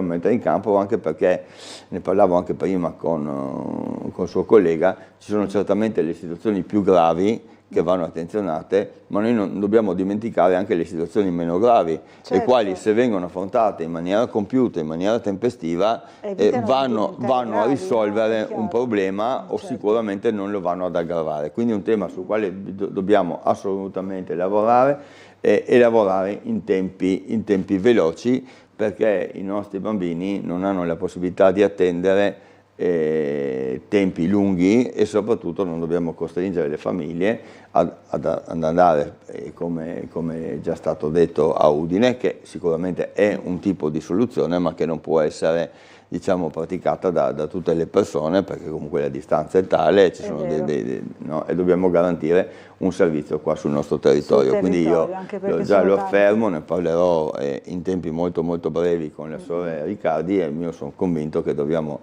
trovare una soluzione, ma ripeto anche in tempi molto molto veloci. Allora c'è una telefonata, poi dobbiamo andare in pubblicità. Pronto, buongiorno, chi è in linea con noi? Pronto, buongiorno, un saluto a lei e al suo ospite. Volevo ritornare sulla problematica delle biciclette, no? Sì. Buongiorno. Ci sono ditte, aziende, non so come si possono definire, che sono quelli che portano i volantini pubblicitari nelle case, no? Sì. E quelli vengono portati in zona con il furgone, scaricano le biciclette e dopo vanno a portare casa per casa le pubblicità. Però io ho visto che un giorno sono passati e hanno fatto, è scivolato dalla bicicletta, ha fatto un graffio su una macchina e questi vanno via diritti. Questi qua non hanno. Si vede che non sono gente italiana perché hanno un colore di pelle diverso dalla nostra. Saranno persone pulite, perfette, nessun problema. Però questi qua usano la bicicletta per lavoro e non hanno nessun tipo di assicurazione. E non riesci a rintracciarli neanche se li cerchi di prendere assenza dopo. di assicurazione, capito? E questo qua è anche una pecca, perché mi sono trovato anch'io sulla macchina dei segni proprio a misura di bicicletta. Purtroppo so che è una problematica difficile da risolvere, però io volevo far presente. Capito, ha ragione. Scusa sulla sanità. Io per fortuna ho un mio medico che è molto, diciamo tra virgolette, intelligente, sa che dovevo fare una visita per miei motivi che devo fare ogni anno di controllo, e mi ha fatto con 5 mesi di anticipo la richiesta di visita, e io l'ho avuta in 5 mesi come da la devo fare dopo 5 mesi, perché a 5 mesi mi cade giusto il periodo che devo andare a fare la visita annua, no? Però se uno ha bisogno di un'urgenza, aspettare anche 5 mesi per una visita è un po' particolare. Capito. Vi auguro una buona giornata a tutti. Grazie. Grazie, arrivederci. Grazie a lei, buona giornata. Due temi distinti che cerchiamo di affrontare in maniera corretta. Allora, li vedo anch'io perché spesso quando vado in piazza Oberda, anche la sede del Consiglio regionale, vedo che c'è un furgoncino bianco generalmente che apre le porte e tira fuori queste biciclette che generalmente sono delle tipo Graziella, una roba del genere, no? È vero. E con tutti questi ragazzi che poi caricano con i volantini e si dirigono verso i portoni delle città. Però qua, se uno di questi graffia la macchina, qua si parla di educazione individuale. Cioè io non lo so se la ditta che li sostiene è assicurata o non è assicurata, però credo di sì, perché se utilizza in maniera trasparente queste persone per questi lavori di volantinaggio, credo sia una ditta, e quindi come ditta deve essere assicurata, e questi sono dei lavoratori che devono avere tutte quante le garanzie per poter operare sul territorio. Quindi se uno di loro fa un graffio su una macchina, qua però entra in campo l'educazione individuale, cioè uno dovrebbe fermarsi, mettere un bigliettino, prendere il numero di targa, non so, lasciare un segnale e poi magari comunicare alla ditta che ha fatto il segno. E sappiamo che questo probabilmente o evidentemente non è accaduto o non accade così frequentemente, però mi sento anche di dire che non accade nemmeno quando un altro automobilista lascia un graffio. Cioè, è capitato anche a me che qualcuno mi ha fatto dei danni e non mi ha lasciato una comunicazione.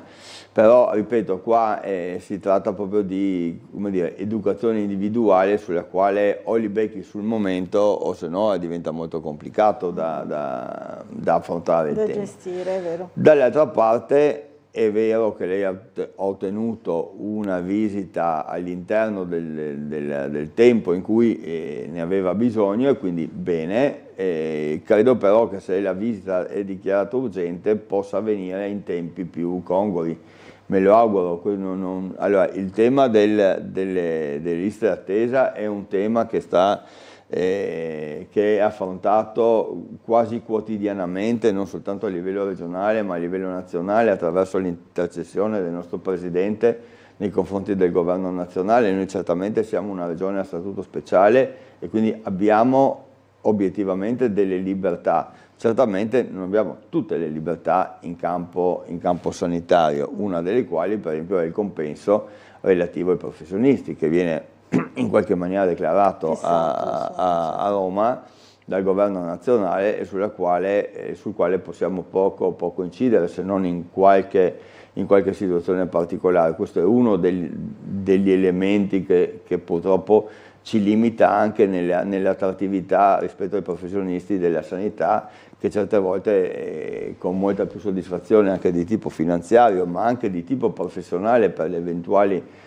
scalate alle varie mansioni di responsabilità maggiore, vengono attratti dal mercato privato rispetto al pubblico. Questo è un tema che assolutamente dovrà essere risolto, proprio perché aspettiamo che in qualche maniera anche a Roma si decida a legiferare in modo che anche i nostri concorsi relativamente all'attrazione di professionisti avvenga in maniera più corretta, insomma. È chiaro. Allora, non è solo questo il problema, ecco, è uno dei problemi che però va a incidere sulla vita delle persone, quindi questo è uno dei temi che va assolutamente affrontato. Allora, dobbiamo fermarci per una piccolissima pausa pubblicitaria, restate con noi.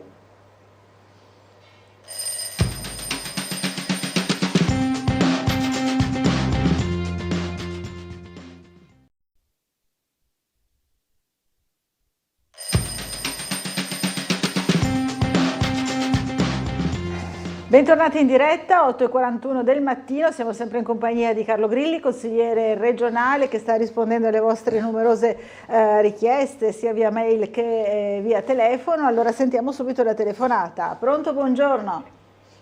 Buongiorno, sono Franco Lega da Udine Nord. Buongiorno a loro signori triestini e friulani. Dottor Grilli, buongiorno, mi pare che sia navigato lei e potrebbe anche aiutarmi, cioè non aiutare me ma aiutare i triestini. Dica. Ho titillato la signora assessora Avogardo, ho titillato il vostro onorevole, ho detto a Del Bianco, a Casson e ad altri consiglieri, sono 90 giorni e più che sto dicendo che usando il metal detector nelle città, Trieste, visto che è stato già usato a Roma più volte e alla risiera di San Saba lì più volte, perché non si può usare nelle piazze di Trieste. Si potrebbe eventualmente evitare tanti accoltellamenti. E con questo chiudo. Se mi dà una mano, se vi date una mano, di Franco. Potrebbe praticamente aiutare le forze dell'ordine a tenere pulita la città. Grazie. Va bene, grazie Franco, buona giornata. Intanto saluto il signor Franco Lega da Udine Nord, com'è? Sì, da Udine mi sembra di aver detto giusto. No? Faremo presente agli assessori competenti della sua richiesta, e non sto scherzando, peraltro so che mi sembra che proprio Marcello Medau, capogruppo di Fratelli d'Italia, ne aveva parlato in qualche trasmissione o durante qualche incontro che abbiamo avuto, quindi non è una cosa così da sottovalutare. Può essere che nelle zone più calde della città purtroppo stiamo assistendo a un devastante amplificazione di questo tipo comincio di ad avere di anch'io un po' episodi, no? Di di- risse, no? Allora, in tutta Italia stiamo purtroppo registrando risse e gente che gira col coltello, perché proprio ieri sentivo uno che è uscito un ragazzo che è morto, che è stato accoltellato, Sì. è uscito per dare una mano ai suoi amici e uno della parte avversaria lo ha accoltellato. C'è gente che gira già preventivamente con il coltello in tasca. Allora questo io credo che al di là del mental terror bisogna fare una seria riflessione su come i nostri ragazzi vivono la vita e la morte, perché credo che questo sia un concetto che vada sviluppato prima di tutto nelle famiglie, cioè la vita non è un videogioco e uno che muore non si rialza più, non è che comincia un'altra partita.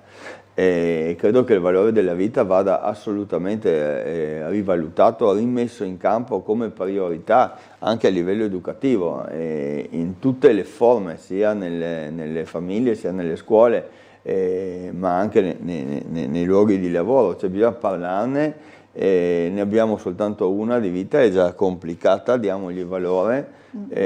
Uscire con un coltello o con una pistola vuol dire già essere pronti a colpire.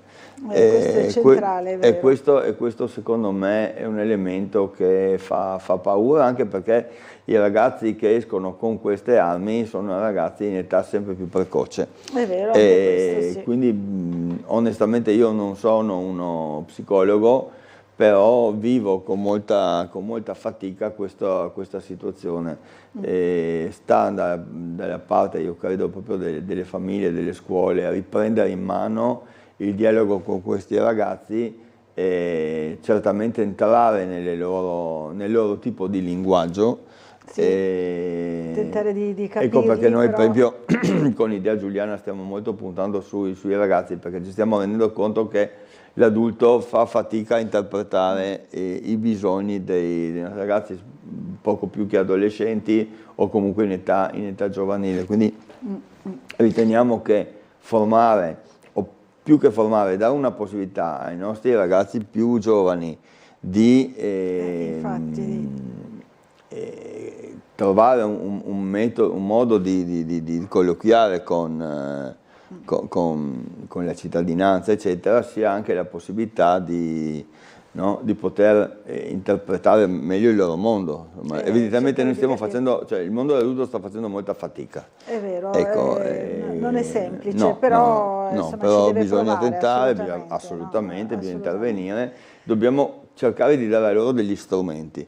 Ecco, dopo è importante che loro li usino, ma degli strumenti che non siano gli strumenti che in questo momento vediamo essere usati, ma degli strumenti di educazione, di cultura, di buonsenso, no? Ma anche di valori, perché girare già preventivamente con un coltello, se non addirittura con una pistola, evidentemente non è un comportamento che si addice a un comune vivere, insomma. È vero.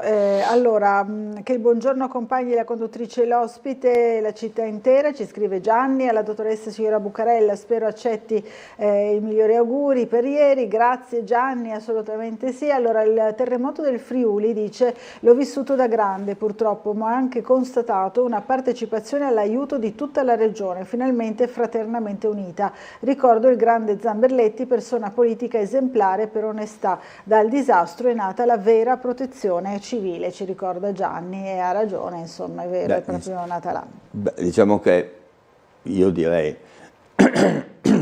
il popolo del Friuli Venezia Giulia sicuramente si è distinto, ma credo che il paese intero, cioè l'Italia intera, nel momento in cui c'è un problema, si stringe attorno al nucleo in cui questo problema si è verificato. Certo. Certamente il Friuli Venezia Giulia ha dato una dimostrazione di velocità nel rimboccarsi le maniche che è di esempio, e mi auguro che sia anche, diciamo, ricordato come un esempio virtuoso, pur in una tragedia che ha colpito decine e decine di famiglie, perché ci sono stati migliaia di morti.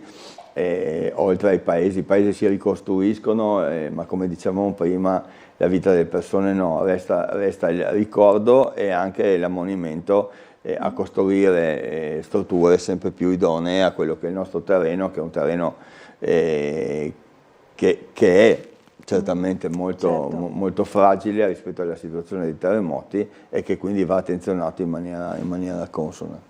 Allora, però di passi sono stati fatti nelle costruzioni. Altro che è vero.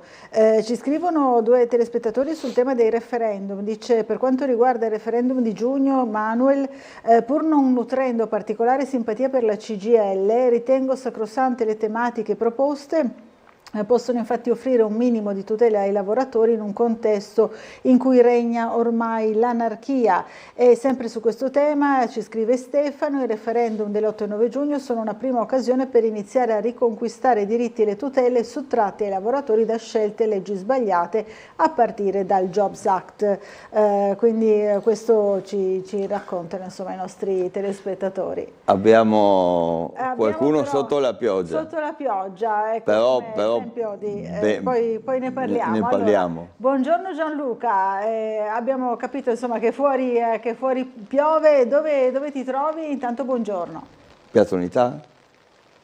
Buongiorno Laura e buongiorno anche al consigliere Grilli. Siamo in Piazza Unità perché si sta allestendo per la fiera Maker Faire appunto la piazza con le oltre 30 casette che animeranno questo bellissimo contesto. Il tendone, perché è proprio nelle casette nel tendone che verranno esposte le opere dei makers, quindi la festa dell'ingegno che si prepara di nuovo con la sua nuova edizione qua a Trieste e quindi in scena sabato e domenica, quindi questo weekend che arriva. La piazza sarà animata appunto da tanti progetti che verranno quindi qui esposti come ogni anno. Tra l'altro colgo l'occasione anche per dire ai telespettatori che noi venerdì a Sveglia Trieste saremo anche in diretta proprio per capire meglio appunto i temi di questa 12ª, mi pare 12ª edizione, ma in realtà comunque è tutto già in allestimento. Le casette sono state credo quasi tutte installate, vedo che ci sono ancora manufatti forse da montare in fondo, ma insomma tutto sommato si sta procedendo velocemente. Operai al lavoro sotto il tendone proprio per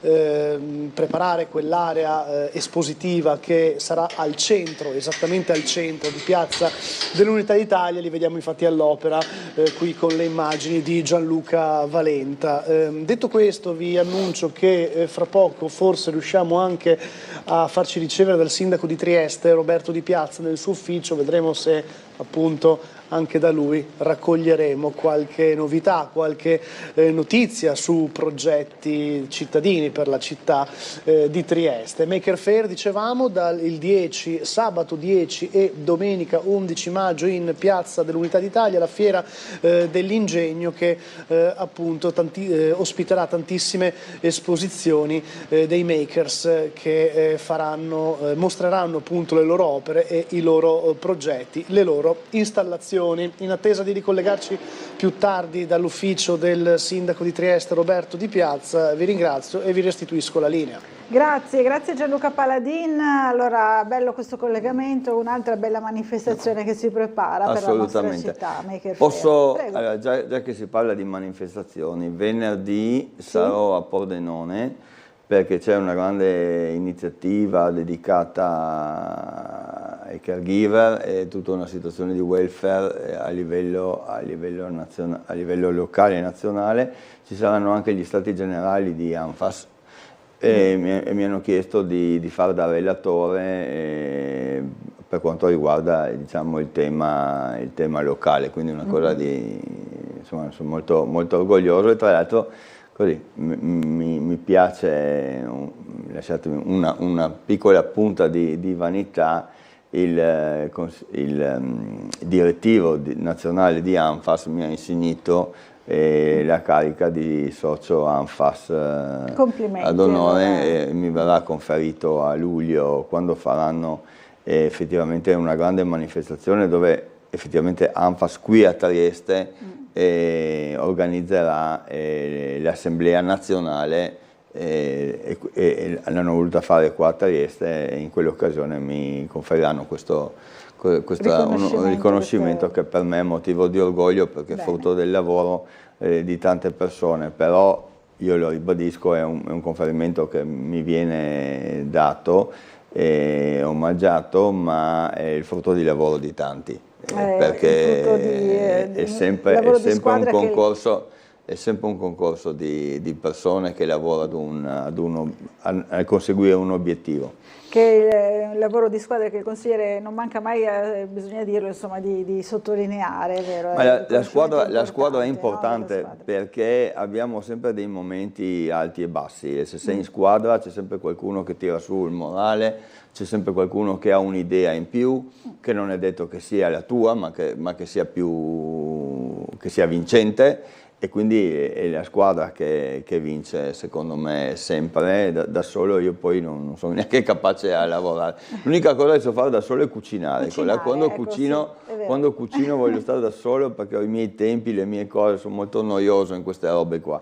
Però per il resto ho bisogno di compagnia. Di squadra. Allora, quali sono le implicazioni, ci scrive Stefano, locali di un dato assetto del regime di welfare e del sistema abitativo, e quali processi locali di innovazione sociale sono attivati per superarne l'inadeguatezza? Parla di welfare abitativo. Allora, qua ci vorrebbe un architetto, però attenzione, io non sono un architetto, però mi sono spesso addentrato nei meandri delle abitazioni dedicate poi a persone con difficoltà. Certo. Voglio ricordare che a Opicina abbiamo riqualificato 3 palazzine dedicate proprio a persone anziane o a persone con disabilità. Io credo che quindi oggi come oggi l'architettura moderna deve attenersi anche a quelle che sono poi le indicazioni che la demografia, in questo caso cittadina, ma direi a livello nazionale e mondiale, va a incorrere, proprio perché i dati ci raccontano che la popolazione anziana cresce sempre di più, le persone con disabilità ce ne sono e grazie a Dio vivono più a lungo, perché i sistemi non soltanto sanitari ma anche di inclusione sociale fanno sì che queste persone siano sempre più realizzate e quindi attive e protagoniste, e questo è un processo che fa stare anche meglio da un punto di vista fisico.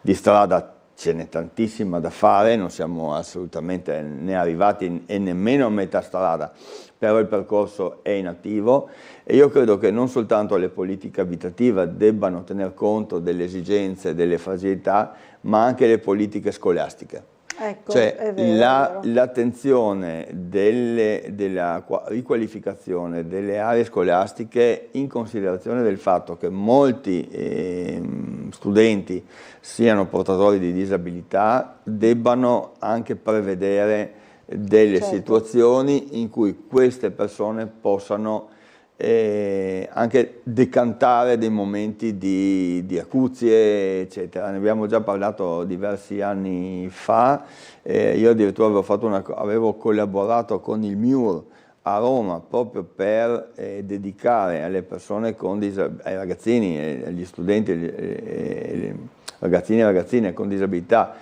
specialmente quelli più gravi, no? Dei momenti di complementarietà rispetto al percorso didattico che le scuole fornivano, proprio perché ci sono dei momenti in cui effettivamente c'è bisogno di un'attenzione particolare. Quindi io credo che non soltanto, ripeto, l'attenzione alle politiche abitative, ma anche alle politiche scolastiche, ma anche alle politiche del lavoro. Penso alle persone, infatti. Guardate, sembra una stupidaggine, ma pensiamo a una persona sorda che va a lavorare in un contesto in cui l'ambiente non ha delle protezioni adeguate al fatto che l'apparecchio acustico possa generare dei suoni consoni alla persona sorda. Diventa un problema non da poco. Quindi io credo che anche da parte dell'architettura, delle istituzioni architettoniche, un'attenzione al welfare possa generare dei processi virtuosi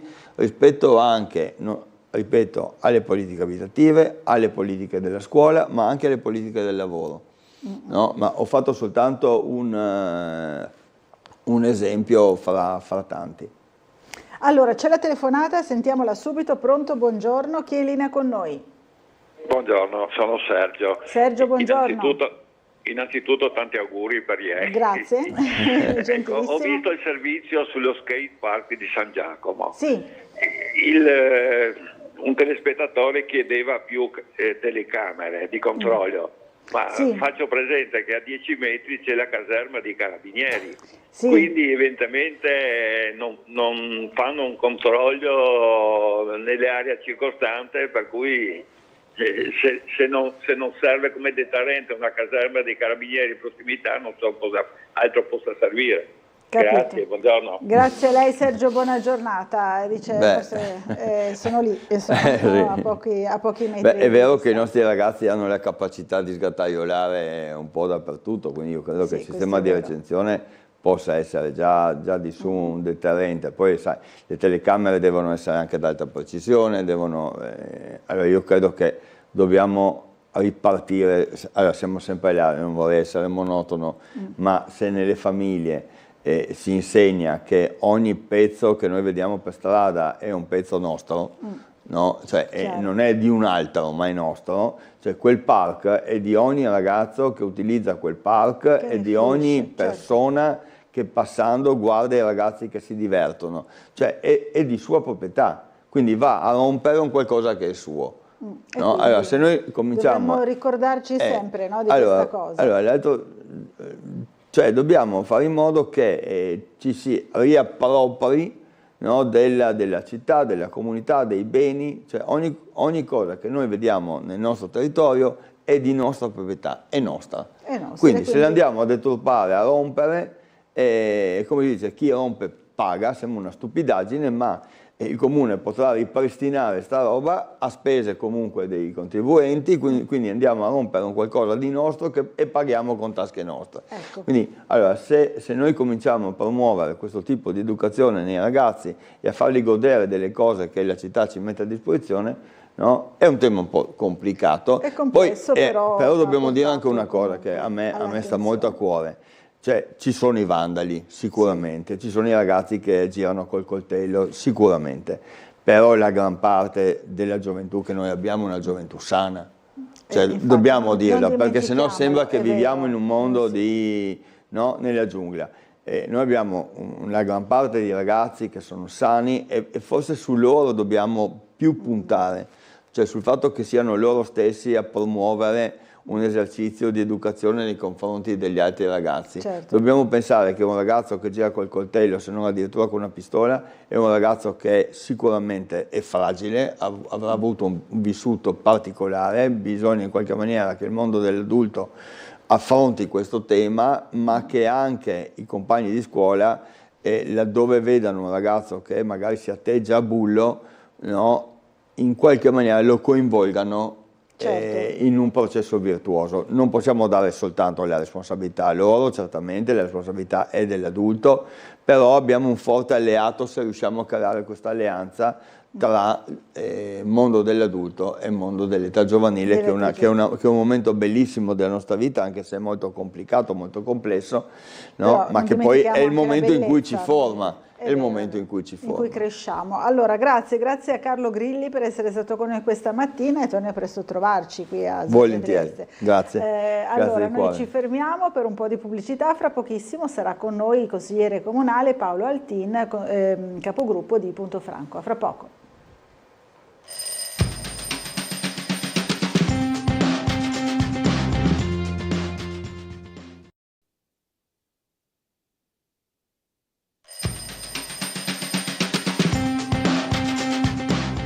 Bentornati in diretta, 9.07 del mattino. Allora, siamo in compagnia di Paolo Altin, il consigliere capogruppo di Punto Franco in Consiglio Comunale. Buongiorno, ben arrivato. Buongiorno Laura, grazie per l'invito, buongiorno a chi ci segue da casa.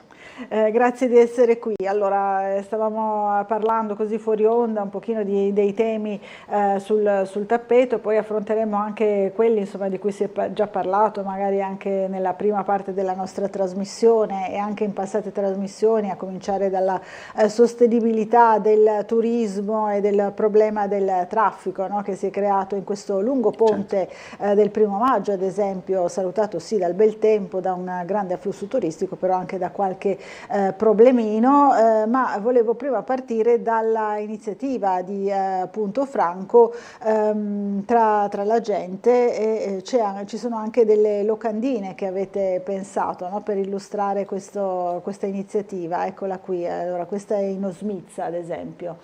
Sì. Beh, grazie Laura di questo spazio. Noi come Lista Rosso Punto Franco questo fine settimana, venerdì, sabato e domenica, torniamo nelle piazze, nelle strade della città per rifare un'operazione di ascolto che avevamo fatto quando ci sono state le elezioni comunali nel 2021. E qualcuno è già fortemente proiettato verso la campagna elettorale delle prossime elezioni. Noi crediamo che ci sia ancora un po' di tempo davanti, qualcuno direbbe purtroppo, qualcuno dirà per fortuna. Crediamo che ci sia ancora un po' di tempo davanti a noi e che ci sia ancora margine per fare qualcosa, per portare un contributo, e quindi vorremmo rilanciarci proponendo alle persone di dirci come vorrebbero la città. Per questo saremo venerdì in Via delle Torri, ma saremo anche sabato mattina a San Giovanni, sabato pomeriggio a Opicina e domenica mattina alla fine della Pineta di Barcola. Daremo alle persone delle cartoline.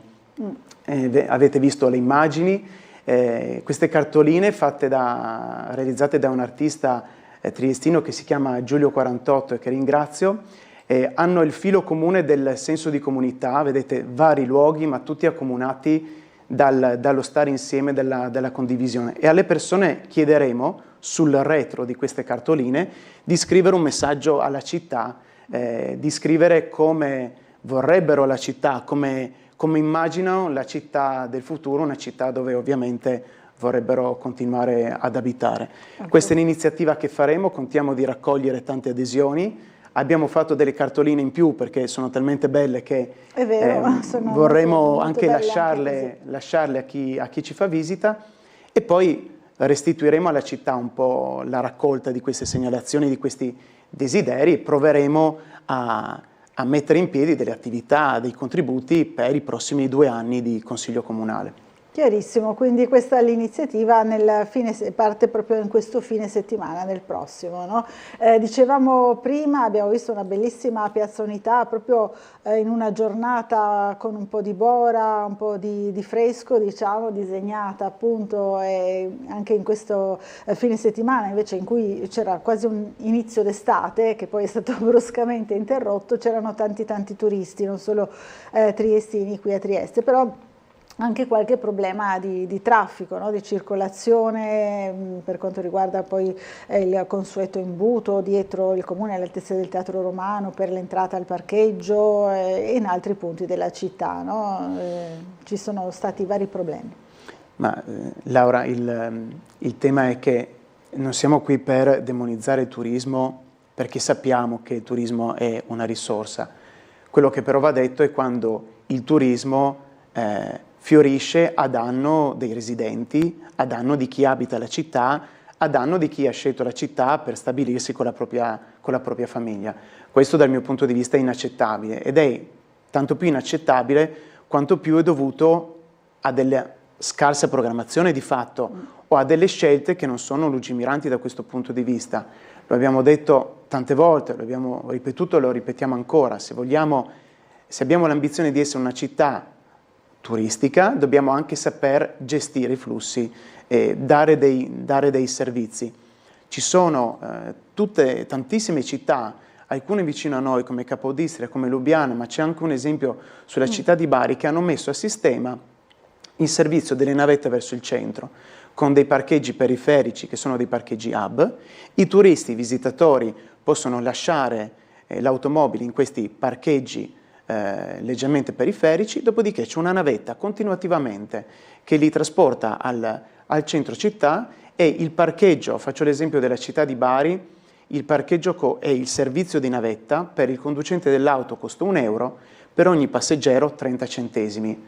Non mi pare una cosa così irrealizzabile, Così come non mi pare irrealizzabile il fatto che il Parc San Giusto, che è gestito da una società privata, che crea continuamente delle problematiche nell'attraversamento di quella parte della città, venga a spese di chi esercita quelle attività gestito. Non è possibile, dal mio punto di vista, che le nostre forze di polizia locale stiano lì a presidiare il parcheggio e a smistare il traffico del parcheggio. Questo non è possibile, così come, perdonami se sono infervorato, ma sabato pomeriggio mi trovavo casualmente lì sulle rive e ho visto i parcheggi che sono stati fatti subito prima del Pinguino, che hanno sostituito quelli a spina di pesce. Sì. Allora io ho assistito a delle manovre da parte soprattutto di stranieri, di polacchi, di austriaci, di tedeschi, che tentavano di inserirsi in questi parcheggi. Sono dei parcheggi, come dire, per lungo invece che per dettaglio, e quindi le persone fanno manovre molto più complicate, questo crea un rallentamento, un intasamento e così via. Ma dico, cioè, siamo capaci di tante belle cose, poi cadiamo su questo. Dico solo una cosa, Laura, perché ho parlato tanto. Devo ringraziare, a dire il vero, l'assessore Babuder, perché nel corso dell'ultima votazione di bilancio, come Lista Russo.Franco abbiamo proposto un emendamento per la realizzazione di un sistema di indirizzamento dei parcheggi. Sì. Ora l'assessore Babuder ha fatto proprio l'emendamento e quindi attualmente c'è uno stanziamento a bilancio per quell'intervento e ho di recente sentito l'assessore che so essere impegnato su questo. È forse un piccolo caso in cui tra maggioranza e opposizione forse un contributo l'un l'altro lo si può dare. Si riesce a lavorare insieme, insomma, per realizzare qualcosa di utile per la città. Poi vedremo quando viene realizzato intanto. Ecco, intanto c'è una buona partenza, diciamo così. Allora, dobbiamo andare in pubblicità, volevo solo leggere una delle mail che sono arrivate al nostro indirizzo, poi magari la commentiamo subito dopo. Ci scrive il signor Igor che dopo un tumore la terapia mi sta dando molti problemi, dice, a muscoli e ossa. La piscina terapeutica mi sarebbe più che necessaria. Grazie al Comune di Trieste che pensi solo ai turisti e a chi può mangiare una fetta di torta a 10 euro. Insomma, è amara questa mail del signor Igor che salutiamo e abbracciamo idealmente per questa problematica che è sicuramente molto seria. E dobbiamo andare in una piccola pausa pubblicitaria e risponderemo fra poco.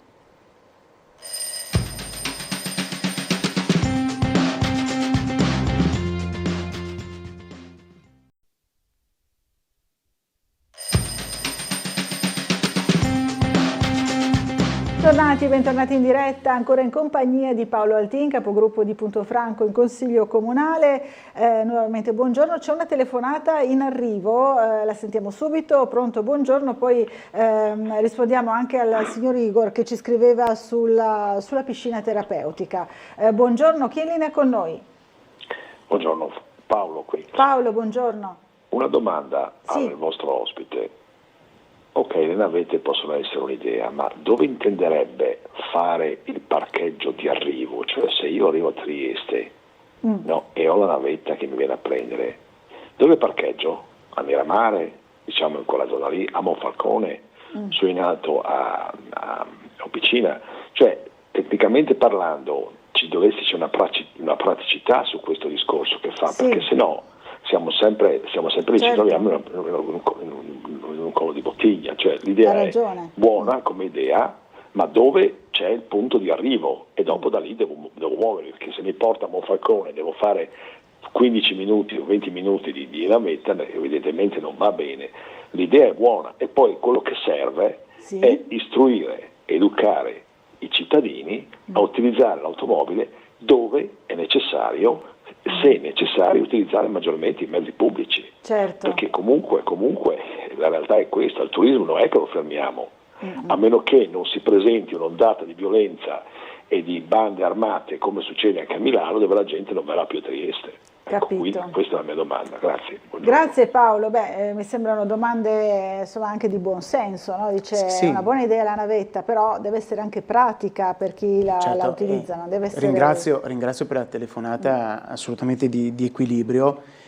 Il nostro vuole essere un contributo, non abbiamo una risposta che come dire, domani mattina mettiamo in campo, però ci sono alcuni ragionamenti che si possono fare, innanzitutto individuando, come diceva lei, quali sono i parcheggi. Potremmo pensare a Opicina, potremmo pensare al Bovedo, possiamo pensare a Piazzale delle Puglie, ma potremmo anche magari ragionare su delle aree che attualmente non sono utilizzate e, come dire, adibirle a parcheggio, se non altro nelle giornate in cui prevediamo un afflusso particolarmente intenso. L'area antistante, l'area ex Sala Tripkovic, mi pare sia fin troppo vicina alla città, ma aree come quella da individuare in zona periferica, io credo che con un piccolo sforzo di impegno e di denaro questo tipo di attività di individuazione delle aree si possa fare, oltre a quelle che ho citato che sarebbero già pronte. Su quello che diceva di in qualche modo incentivare le persone a non utilizzare gli autoveicoli, lei ha ragione da vendere. Il fatto è che dire, e sarò molto schietto su questo, dire ai triestini e alle triestine di non muoversi con l'auto per arrivare esattamente a 5 metri da dove devono andare è un problema, anche dal punto di vista del ritorno elettorale, molto delicato, perché quando si tocca questo argomento tanti sono particolarmente suscettibili, diciamo. Però ha ragione, ogni tanto, non so se lei ha la stessa sensazione di girare in città e di vedersi veramente sopraffatti dalla quantità di auto che ci sono, parcheggiate in ogni dove e in una proporzione rispetto agli abitanti davvero importante. Quindi condivido queste idee. Sarebbe uno sforzo da fare anche ragionando in termini di aumento di aree verdi e aumento di aree pedonali e in qualche modo di trovare il modo di restringere una certa area della città e farla a traffico assolutamente limitato, addirittura senza traffico degli autoveicoli. Questa secondo me sarà una sfida per chi amministrerà la città i prossimi anni, ma bisogna anche saperla raccontare, bisogna saperla spiegare ai cittadini e anche far capire perché porterebbe dei benefici alla città. Allora, diceva prima il signor Igor sulla piscina terapeutica, no? Dice quando ci sarà questa nuova piscina terapeutica, avete notizie appunto dal comune, ne avete parlato recentemente? No, io non ne ho, ma lancio una... Allora, sì. Innanzitutto al signore dico che per questioni davvero non paragonabili alle sue, ma qui ho sempre la tesserina dell'acqua marina che frequentavo fino a pochi giorni prima che succedesse il disastro. Il crollo. Non ho grandi novità, ogni tanto viene fatto qualche annuncio dicendo che c'è già qualcuno con il progetto pronto in pista. Quello che so, che mi è parso di capire, è che questa piscina verrà realizzata con lo schema che sta utilizzando il comune su tutte le questioni importanti che dal mio punto di vista non è in grado di gestire autonomamente, cioè col project financing. Affideranno la struttura, la realizzazione e la gestione della struttura ad un privato che speriamo mantenga le condizioni di accesso applicate quando la piscina era del comune. E qui lancio una provocazione, dico: abbiamo venduto il Carciotti, abbiamo incassato 13 milioni di euro, il sindaco vorrebbe ripavimentare Piazza Unità. Io invece dico: perché non utilizziamo i soldi del Carciotti per rimettere in piedi la piscina acquamarina, piscina terapeutica, garantendo che con gestione comunale gli accessi alla piscina siano sempre a prezzi calmierati, particolarmente adatti alle famiglie, alle persone a basso reddito e con difficoltà.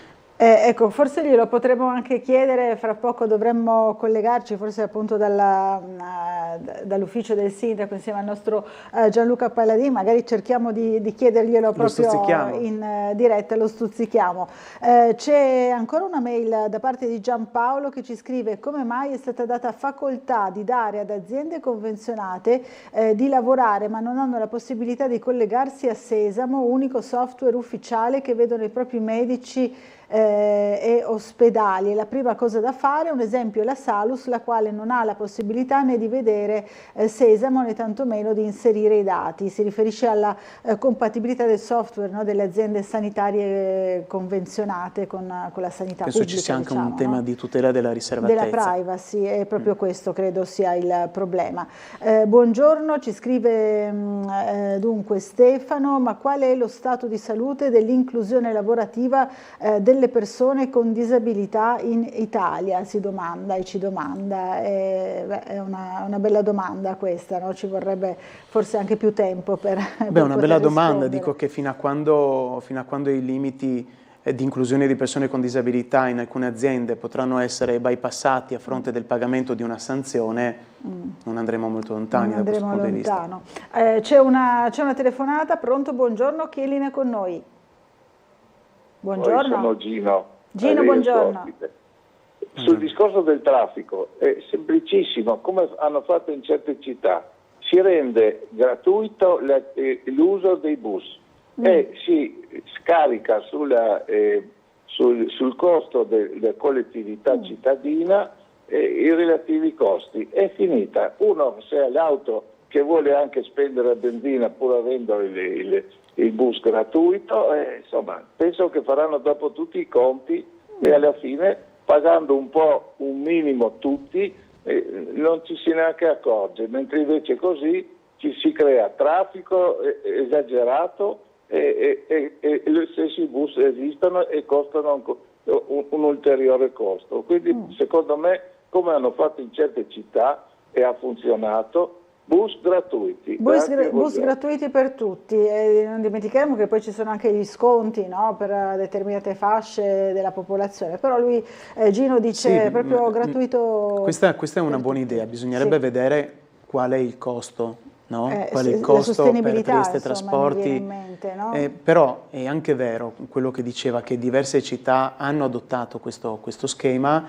Mi viene in mente Reggio Emilia, spero di non sbagliarmi, però è un sistema che alcune città hanno adottato. Probabilmente bisognerebbe spingere particolarmente su ricavi di tipo commerciale, tipo pubblicitari all'interno dei bus, no? Creare un sistema di forte spinta pubblicitaria e commerciale all'interno dei bus per far fronte ai costi, però secondo me è una sperimentazione che si potrebbe fare. Potrebbe provare. Sì, però la sperimentazione la fai nella misura in cui hai il coraggio di mantenerla per un periodo sufficientemente ampio affinché le persone possano abituarsi a questa novità. Se la sperimentazione la fai per qualche fine settimana o la fai per una settimana o un mese, la sperimentazione non basta. Poi, capito? Non riesci a far comprendere alle persone le possibilità che hanno davanti. Quindi bisognerebbe avere il coraggio di farla durare un anno, stanziare bilancio quanto è necessario e fare questa proposta ai cittadini. Allora, la cultura delle biciclette, ci scrive Vadim, buongiorno, come si può cambiare la nostra cultura improntata fortemente sull'uso delle macchine rispetto ad altre nazioni dove le biciclette rappresentano il mezzo di trasporto più comune? Ci sono esempi virtuosi anche da noi, Treviso ad esempio, una città dove le biciclette si usano tantissimo, questo potrebbe essere un buon esempio anche per noi, dice Vadim. Sì, però la nostra città ha una conformazione, un territorio molto diverso, no? Da Treviso, da Bologna, da altre città, ogni tanto mi capita di andare in Olanda, è un altro discorso. Certo. È vero che ci sono le bici elettriche, poi va considerato che Trieste è una città con una ampia popolazione anziana, quindi ci sono molte persone che magari ancora riescono a muoversi in macchina e sicuramente non riuscirebbero a muoversi in bici, oltre ai pigri come me, che quelli gli vanno subito tirati gli orecchi, quindi su questo faccio mea culpa. E poi bisognerebbe far sì che chi si muove in bici si muova senza avere il timore di essere tirato sotto dalle auto, perché ogni tanto vedo qualche ciclista mentre vado a lavoro, lo ammiro per la sua capacità, ma anche per il coraggio di immettersi in un traffico che talvolta a mio avviso è pericoloso. E quando parliamo di ciclabili dobbiamo, con rispetto per chi sta lavorando da questo punto di vista, anche gli uffici comunali, dobbiamo smettere di pensare che per fare una ciclabile sia sufficiente tirare una riga bianca per terra, a prescindere da qualsiasi terreno, a prescindere da dove essa stia passando, e sostenere che poi abbiamo fatto una ciclabile. Quella non è una ciclabile, è una riga per terra, e purtroppo recentemente di esempi di questo tipo in città ne stiamo avendo parecchi. Ce ne sono tanti. Allora, dobbiamo andare in pubblicità, l'ultima pausa pubblicitaria della mattinata, a fra pochissimo.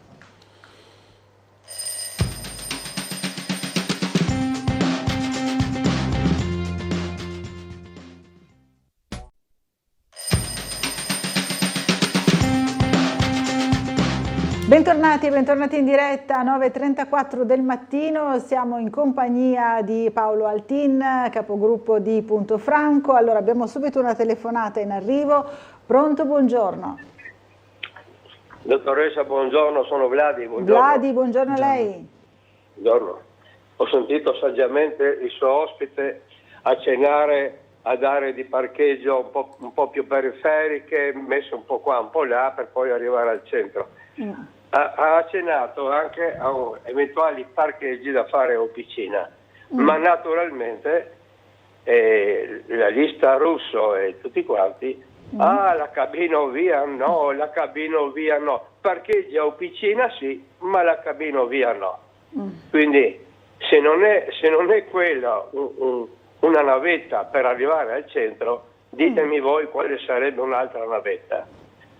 Poi naturalmente ci potrebbero essere anche delle navette ecologiche sul Carso per avvicinare chi sta nei vari paesotti là in giro ad arrivare a Officina.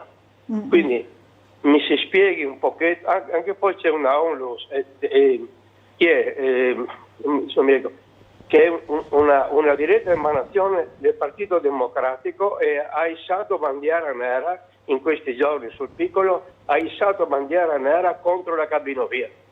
Poi vado a cercare e trovo che è una diretta emanazione del Partito Democratico, per cui dico, la gente non ha più l'anello al naso, diamoci una svegliata.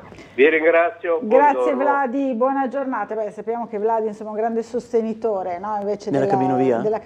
Ma io non ho parlato di realizzare noi parcheggi, possiamo utilizzare quelli che ci sono, ci sarà con un investimento di 500.000 euro verrà realizzato un parcheggio di scambio intermodale sempre a Officina, lì si creeranno nuovi posti auto, si possono utilizzare anche i parcheggi che ci sono, no? Perché no? Oppure adibire alcuni parcheggi all'utilizzo esclusivo di questo tipo di formula, lascio la macchina e poi posso muovermi liberamente con i mezzi pubblici. La cabinovia, diciamo ancora una volta che la cabinovia non è dal nostro punto di vista il modo migliore per collegare la città. Arriverebbe comunque in Porto Vecchio, quindi quelli che vogliono arrivare in centro città e che attualmente muovono la macchina per arrivarci, quelli che si ostinano con testardaggine a voler cercare un posto nel Park San Giusto, ecco, vi assicuro che non utilizzeranno la cabina, ma insisteranno per cercare di arrivare più vicini al centro città.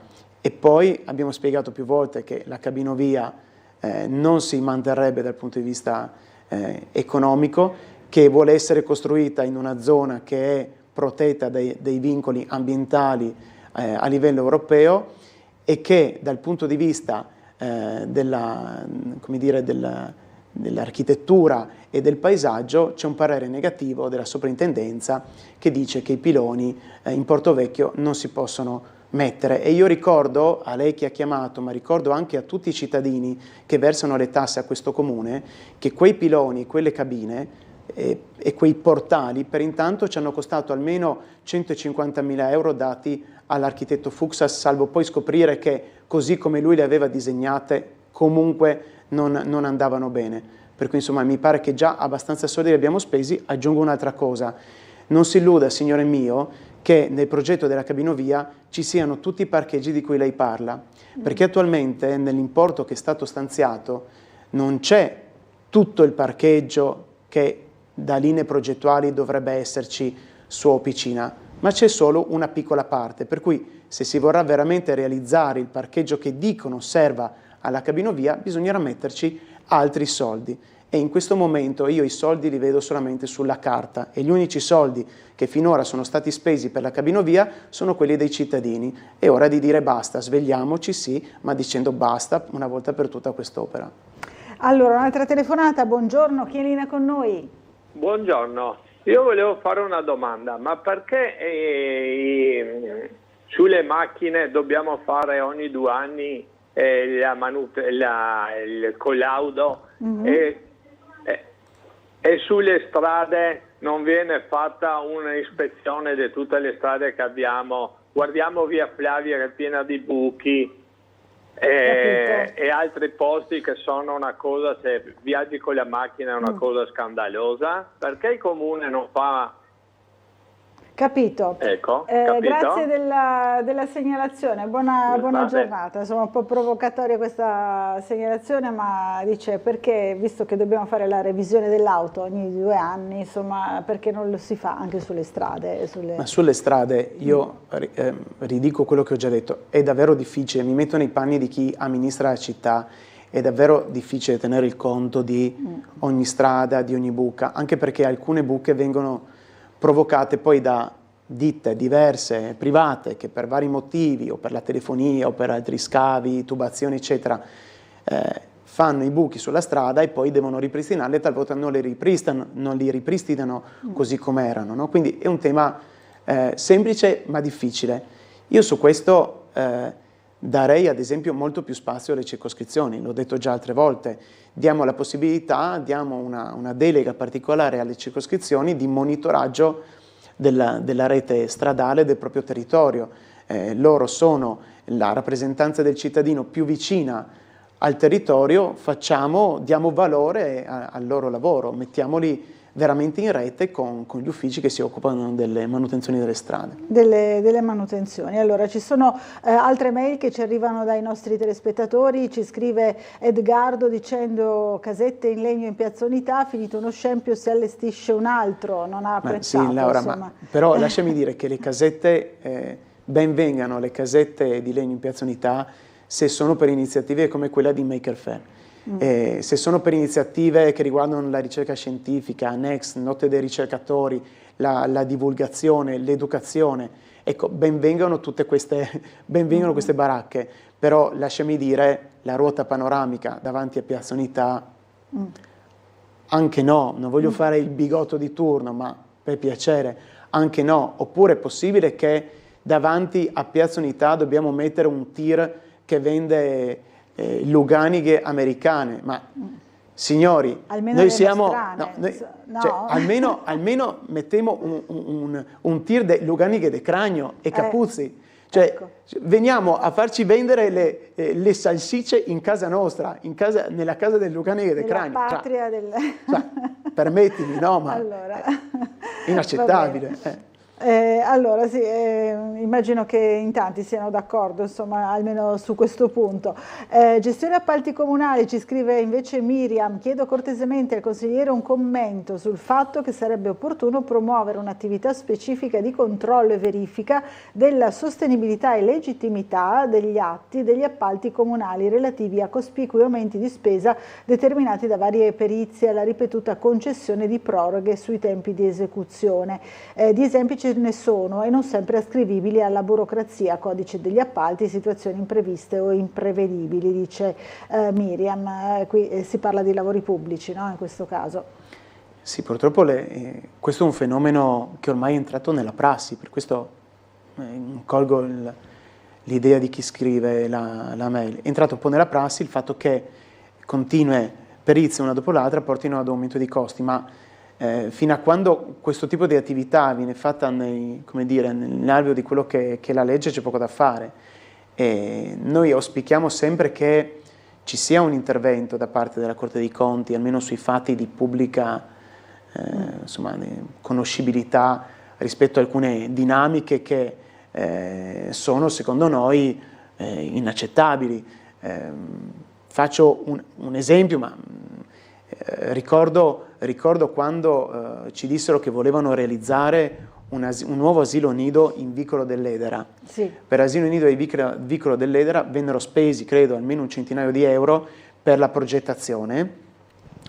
doveva essere un progetto PNRR, credo.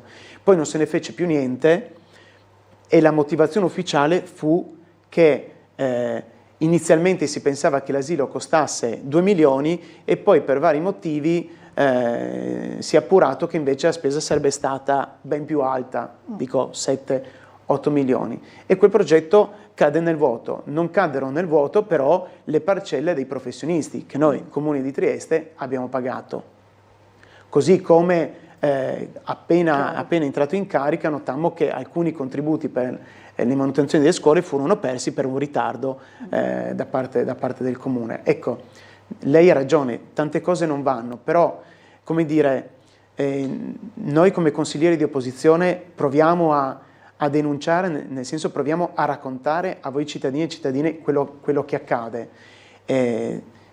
Purtroppo quelle che per noi sarebbero delle condotte gravi o comunque anche da sanzionare poi non vengono di fatto perseguite, ma che ci siano delle questioni che non vanno e sono davanti sotto gli occhi di tutti, questo ha pienamente ragione. Allora, Tir Rotonde ci scrive Domenico, Rotonda di Valmaura, mi sembra evidente che tocca trovare una soluzione perché i tir con un rimorchio ci passano sopra e per il comune diventa una tassa fissa a ripristinarla. Peccato perché è la rotonda che fa da biglietto da visita per tanti turisti, tifosi di calcio, pallacanestro e visitatori della risiera di San Sabba. Forse l'unica con irrigazione automatica nata disgraziata come il tram, dice Domenico. Questa è la problematica. Lì probabilmente non ci sono gli spazi tecnici per fare meglio di così. O si toglie la rotonda, oppure temo che ci si debba rassegnare. Rassegnare. Allora, però magari chiederemo, possiamo chiedere se ci sono dei margini tecnici per evitare, questo lo possiamo chiedere. La vignetta di Marco Inglaro la facciamo vedere. Allora, se il prototipo della cabinovia Nose, il nuovo acquario marine, e qui si mette vicino appunto la cabinovia appunto con la vicenda dell'acquario che è ancora chiuso, no? Ma guarda, parlo con dispiacere di questa vicenda dell'acquario perché con l'assessore Rossi, che ringrazio per la disponibilità, eravamo andati a fare un sopralluogo e i lavori all'interno, posso assicurare perché sono entrato, erano a buon punto. Si stava allestendo quella che è stata chiamata la vasca oceanica, che poi non è di fatto una vasca oceanica, ma dovete immaginare che sarà una vasca molto grande, alta penso circa 3 metri, e lunga, insomma una vasca molto, molto grande. La stavano allestendo con, diciamo, la scenografia e quant'altro. In quel momento sembrava che tutto fosse a posto ed è passato forse 1 anno e mezzo, anche di più, ed era tutto a posto. Sono entrato nei vani tecnici che gestiscono anche l'afflusso dell'acqua, l'impianto termico, era stato fatto tutto nuovo di zecca, sembrava tutto pronto a partire. Poi c'è stato un ennesimo stop. Dispiace veramente e ci auguriamo che l'acquario riapra quanto prima. Resta il tema che da quando sono arrivate le navi da crociera in maniera più importante, le acque sono molto più inquinate e quindi i sistemi di depurazione che portano nell'acqua i pesci devono essere per forza riadeguati. Ma su questa cosa dell'acquario magari faremo una bella interrogazione anche all'assessore Lodi, perché io ho menzionato l'assessore Giorgio Rossi, ma i lavori pubblici sono una competenza dell'assessore Lodi e l'assessore Lodi che dovrebbe rispondere di questo ritardo. Allora, intanto invece vediamo quasi pronto per il collegamento il sindaco Roberto Di Piazza in compagnia del nostro Gianluca Paladin all'interno del suo ufficio di Piazza Unità. Allora Gianluca, nuovamente a te la linea e buongiorno al sindaco Roberto Di Piazza. Sì. Grazie Laura, grazie, buongiorno anche al tuo ospite e grazie al sindaco che ci ha ospitati nell'ufficio, buongiorno. Buongiorno a voi, buongiorno a chi c'è in studio al team. Paolo Altin. Ciao al team. Buongiorno sindaco. Allora adesso vorremmo capire col sindaco anche una questione che è pregnante, insomma qua a Trieste c'è molto turismo, no? C'è molto turismo e si sono viste le rive anche intasate di macchine di turisti e è stato tirato fuori il problema parcheggi, insomma si sta lavorando in tal senso. Beh, questa mattina eravate qua con me quando è venuto Sergas, hai visto con tutti i suoi progetti, sia per l'allargamento quello sotto il colle di San Giusto, che poi la verità è che aveva 700 posti, ne hanno venduti 400 e sono rimasti solo 300. In effetti se avessimo un parcheggio da 700, però insomma sono ditte private. Serga sta lavorando su vari, hai visto che ti ho fatto vedere i progetti, per cui dobbiamo andare avanti. E dopo, parlando della città, quando sono arrivato nel 2001 c'era quello che gestiva gli specchi che mi diceva: sindaco, sto per fallire, e dopo è fallito veramente. Adesso come sempre abbiamo tanta gente, il problema è meglio ricchi, sani e poveri e malati, questo è il vero problema, per cui bisogna, e dopo l'errore colossale è stato non prendersi in quella volta in affitto l'area del Silos, no? C'è un'area enorme, adesso vediamo, non fanno ancora questo passaggio di proprietà, però è tutto in movimento, per cui penso che troveremo presto delle soluzioni. Diciamo che lei sta lavorando per riuscire a creare un nuovo parcheggio e ampliare quello esistente. Sai, l'altro giorno ho fatto un'ora al vigile qua dietro del comune, allora è meglio che lavoro per creare i parcheggi, insomma. Quindi insomma si sta lavorando per riuscire a dare questi posti in più. Certo, sì, volevo dire in qualsiasi città, comunque io giro molto, da Venezia a Roma, Bologna in condizioni incredibili, c'è tanta gente e io dico ringraziamo il buon Dio, perché tanta gente vuol dire economia, vuol dire posti di lavoro. Lei stava lavorando anche per il rifacimento di Piazza dell'Unità d'Italia, avevamo mandato in onda le immagini terrificanti dello stato in cui versa la piazza. A che punto siamo? No, chiedo a te, hai visto? Certo che va rifatta? Direi, sì, insomma, direi che è abbastanza spaccata in certi punti. Ho detto che in quella volta Dario Maccor, che era il proprietario delle cave di Muggia, mi disse: questi si sfalderanno, difatti ci sono sfaldate tutto. Se andate a vedere le due vie che sto facendo e anche dopo Piazza Sant'Antonio vi renderete conto di come si possono fare le cose bene. Questo non è venuta bene. Piazza Verdi, Piazza della Borsa, Museo Revoltella, la via Cassa di Risparmio, vi rendete conto che le pietre sono diverse perché sono quelle delle cave di Muggia. Infatti ci aveva detto che aveva l'incontro con quelle di Santa Barbara per... Adesso mi devono garantire che hanno le pietre, che hanno abbastanza pietre per fare la piazza, perché se faccio un progetto e dopo non hanno le pietre siamo rovinati. Sindaco, i suoi impegni della giornata? Mi hai visto, non me ne parlare, finiamo stasera tardi, però le soddisfazioni sono tante. La prossima settimana inauguriamo anche Roiano al 14, per cui vi invito già da adesso, inviterò anche tutti gli amici. Posso fare una domanda al sindaco? Penso di invitare anche tutto il Consiglio Comunale, perché è una cosa per la città quella. Gianluca. Ultimissima cosa, Giorgio Rossi, l'assessore Rossi, aveva detto anche di ripensare magari in futuro le cerimonie in risiera, vengono pochi giovani, cosa ne pensa? Guarda, quando mi hanno fatto l'intervista ho detto: non si può davanti a un luogo sacro, davanti ai morti, che siano di destra, di sinistra, fascisti, comunisti, ci si mette sull'attenti e via, fare quello che hanno fatto quelli che erano presenti là cantando mentre il sindaco parlava, bella ciao, insomma mi sembra un po' esagerato, tutto là. Forse una domandina da studio, Laura, volevi chiedere qualcosa al volo al sindaco? Paolo Altin che voleva fare una domanda, quando ha citato Roiano. Sì, siccome il sindaco ha parlato di Roiano, magari gli è sfuggito, ma un po' di tempo fa gli ho scritto anche a nome degli altri capogruppo di opposizione per poter essere ricevuti per avviare un dialogo che possa sbloccare lo stallo dell'asilo di Roiano. Quindi visto che siamo in contatto magari televisivo, gli chiedo se vuole darci una disponibilità di incontrarci per parlarne e provare a trovare una soluzione insieme.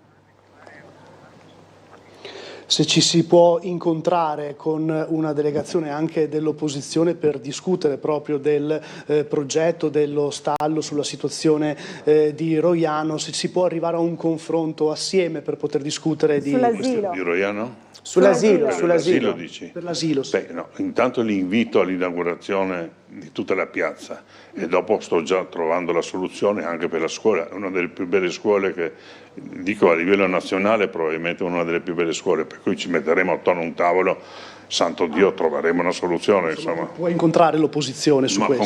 Con gran piacere, loro sanno che la mia porta è sempre aperta. Va bene, va bene. Sindaco, grazie e buon lavoro. Buona giornata a voi ragazzi, grazie. Buon lavoro anche a voi e restituisco la linea allo studio. Grazie al Sindaco e grazie a Gianluca, insomma è soddisfatto di questa disponibilità a incontrarvi. Ringraziamo il Sindaco per la disponibilità a incontrare i capigruppo di opposizione sull'asilo di Roiano. Noi ci rendiamo conto che questo stallo crea un grave danno alle famiglie, di questo siamo consapevoli, però non possiamo accettare che questa struttura realizzata con soldi pubblici venga data chiave in mano ad un privato, questo no. Forse ci sono delle altre strade che possiamo percorrere, quindi speriamo il Sindaco ci dia la possibilità di parlarne insieme per dare effettivamente una risposta alle famiglie che questo asilo lo aspettano da fin troppo tempo. Si è parlato, ha sentito anche del rifacimento insomma, di Piazza Unità, ormai insomma quello è il progetto. Ma il sindaco è anche simpatico, no? Questo tanta gente gli vuole bene, però dice un po' le stesse cose, no? Con rispetto, senza volerlo irridere, ma un po' un disco rotto ci dice sempre quello, che il caffè dei Speci stava per fallire e adesso se la fila fuori dei caffè dei Speci, ma la qualità della vita in città non si misura per la fila che c'è al caffè dei Speci, non è questo l'indice di qualità, no? Lui ha per fortuna la possibilità di vivere una vita abbastanza agiata, ha tante possibilità che molti triestini e triestine non hanno, quindi il caffè di Speci è una faccia della città, ma poi la città ha tante altre facce e dico in una parola che questa deriva che si sta prendendo di esternalizzare dei servizi fondamentali che sono quelli dell'educazione e della salute pubblica farà sì che alla fine chi avrà più soldi potrà pagarsi dei servizi essenziali e chi non ce li avrà,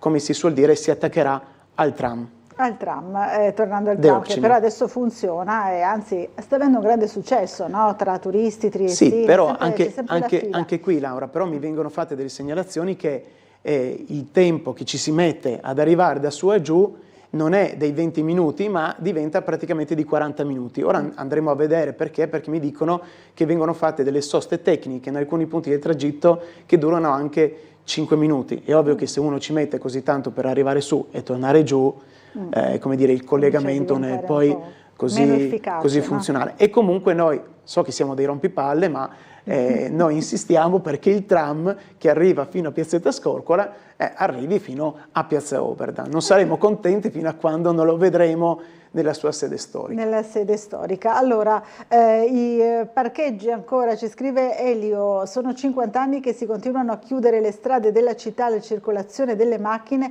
senza fare niente per provvedere ai parcheggi. Adesso ne paghiamo il prezzo, con il blocco della circolazione triestini non resterà che emigrare da un'altra parte. Si torna un po' al tema di prima. Sì, no? però rispetto a quello che diceva il sindaco è, dal mio punto di vista, profondamente sbagliato.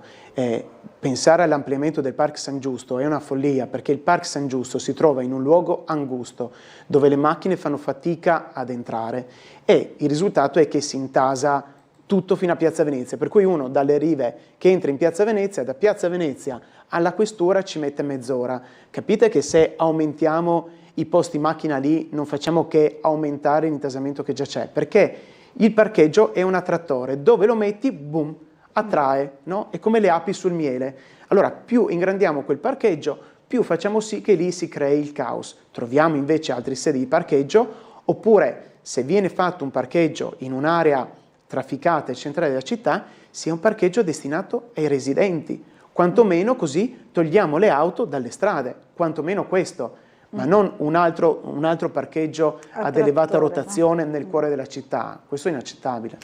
Salve, sono ancora Vladi, vorrei fare presente al suo ospite che l'arrivo e la partenza della cabinovia dal Porto Vivo renderebbe oltremodo agevole l'intermodalità di trasporto treno-ferrovia. L'avversione alla cabinovia è puramente ideologica, dice Vladi. Ma io non voglio essere noioso su questa cabinovia. Sa Vladi, uno potrebbe anche dire che in certi contesti una cabinovia potrebbe anche avere un senso. Mettiamo caso che si possa pensare ad un progetto diverso da questo, ma c'è una questione di fondo che ho detto diverse volte inaccettabile oggi, ma non posso dirla di nuovo, ma c'è una questione di fondo che è grave, è che dal nostro punto di vista si sta facendo una distorsione delle regole per renderle funzionali al nostro scopo.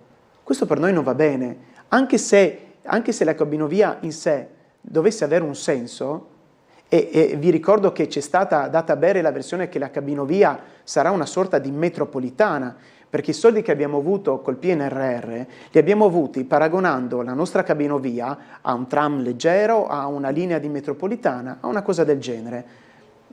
Ed è evidente che non è così, ma se anche avesse un senso fare la cabinovia, noi la stiamo facendo, dal mio punto di vista, in spregio alle regole. Ho già detto, la soprintendenza dice di no. Dobbiamo distruggere un'area protetta, ma perché dobbiamo intestardirci su quest'opera? Troviamo una soluzione diversa.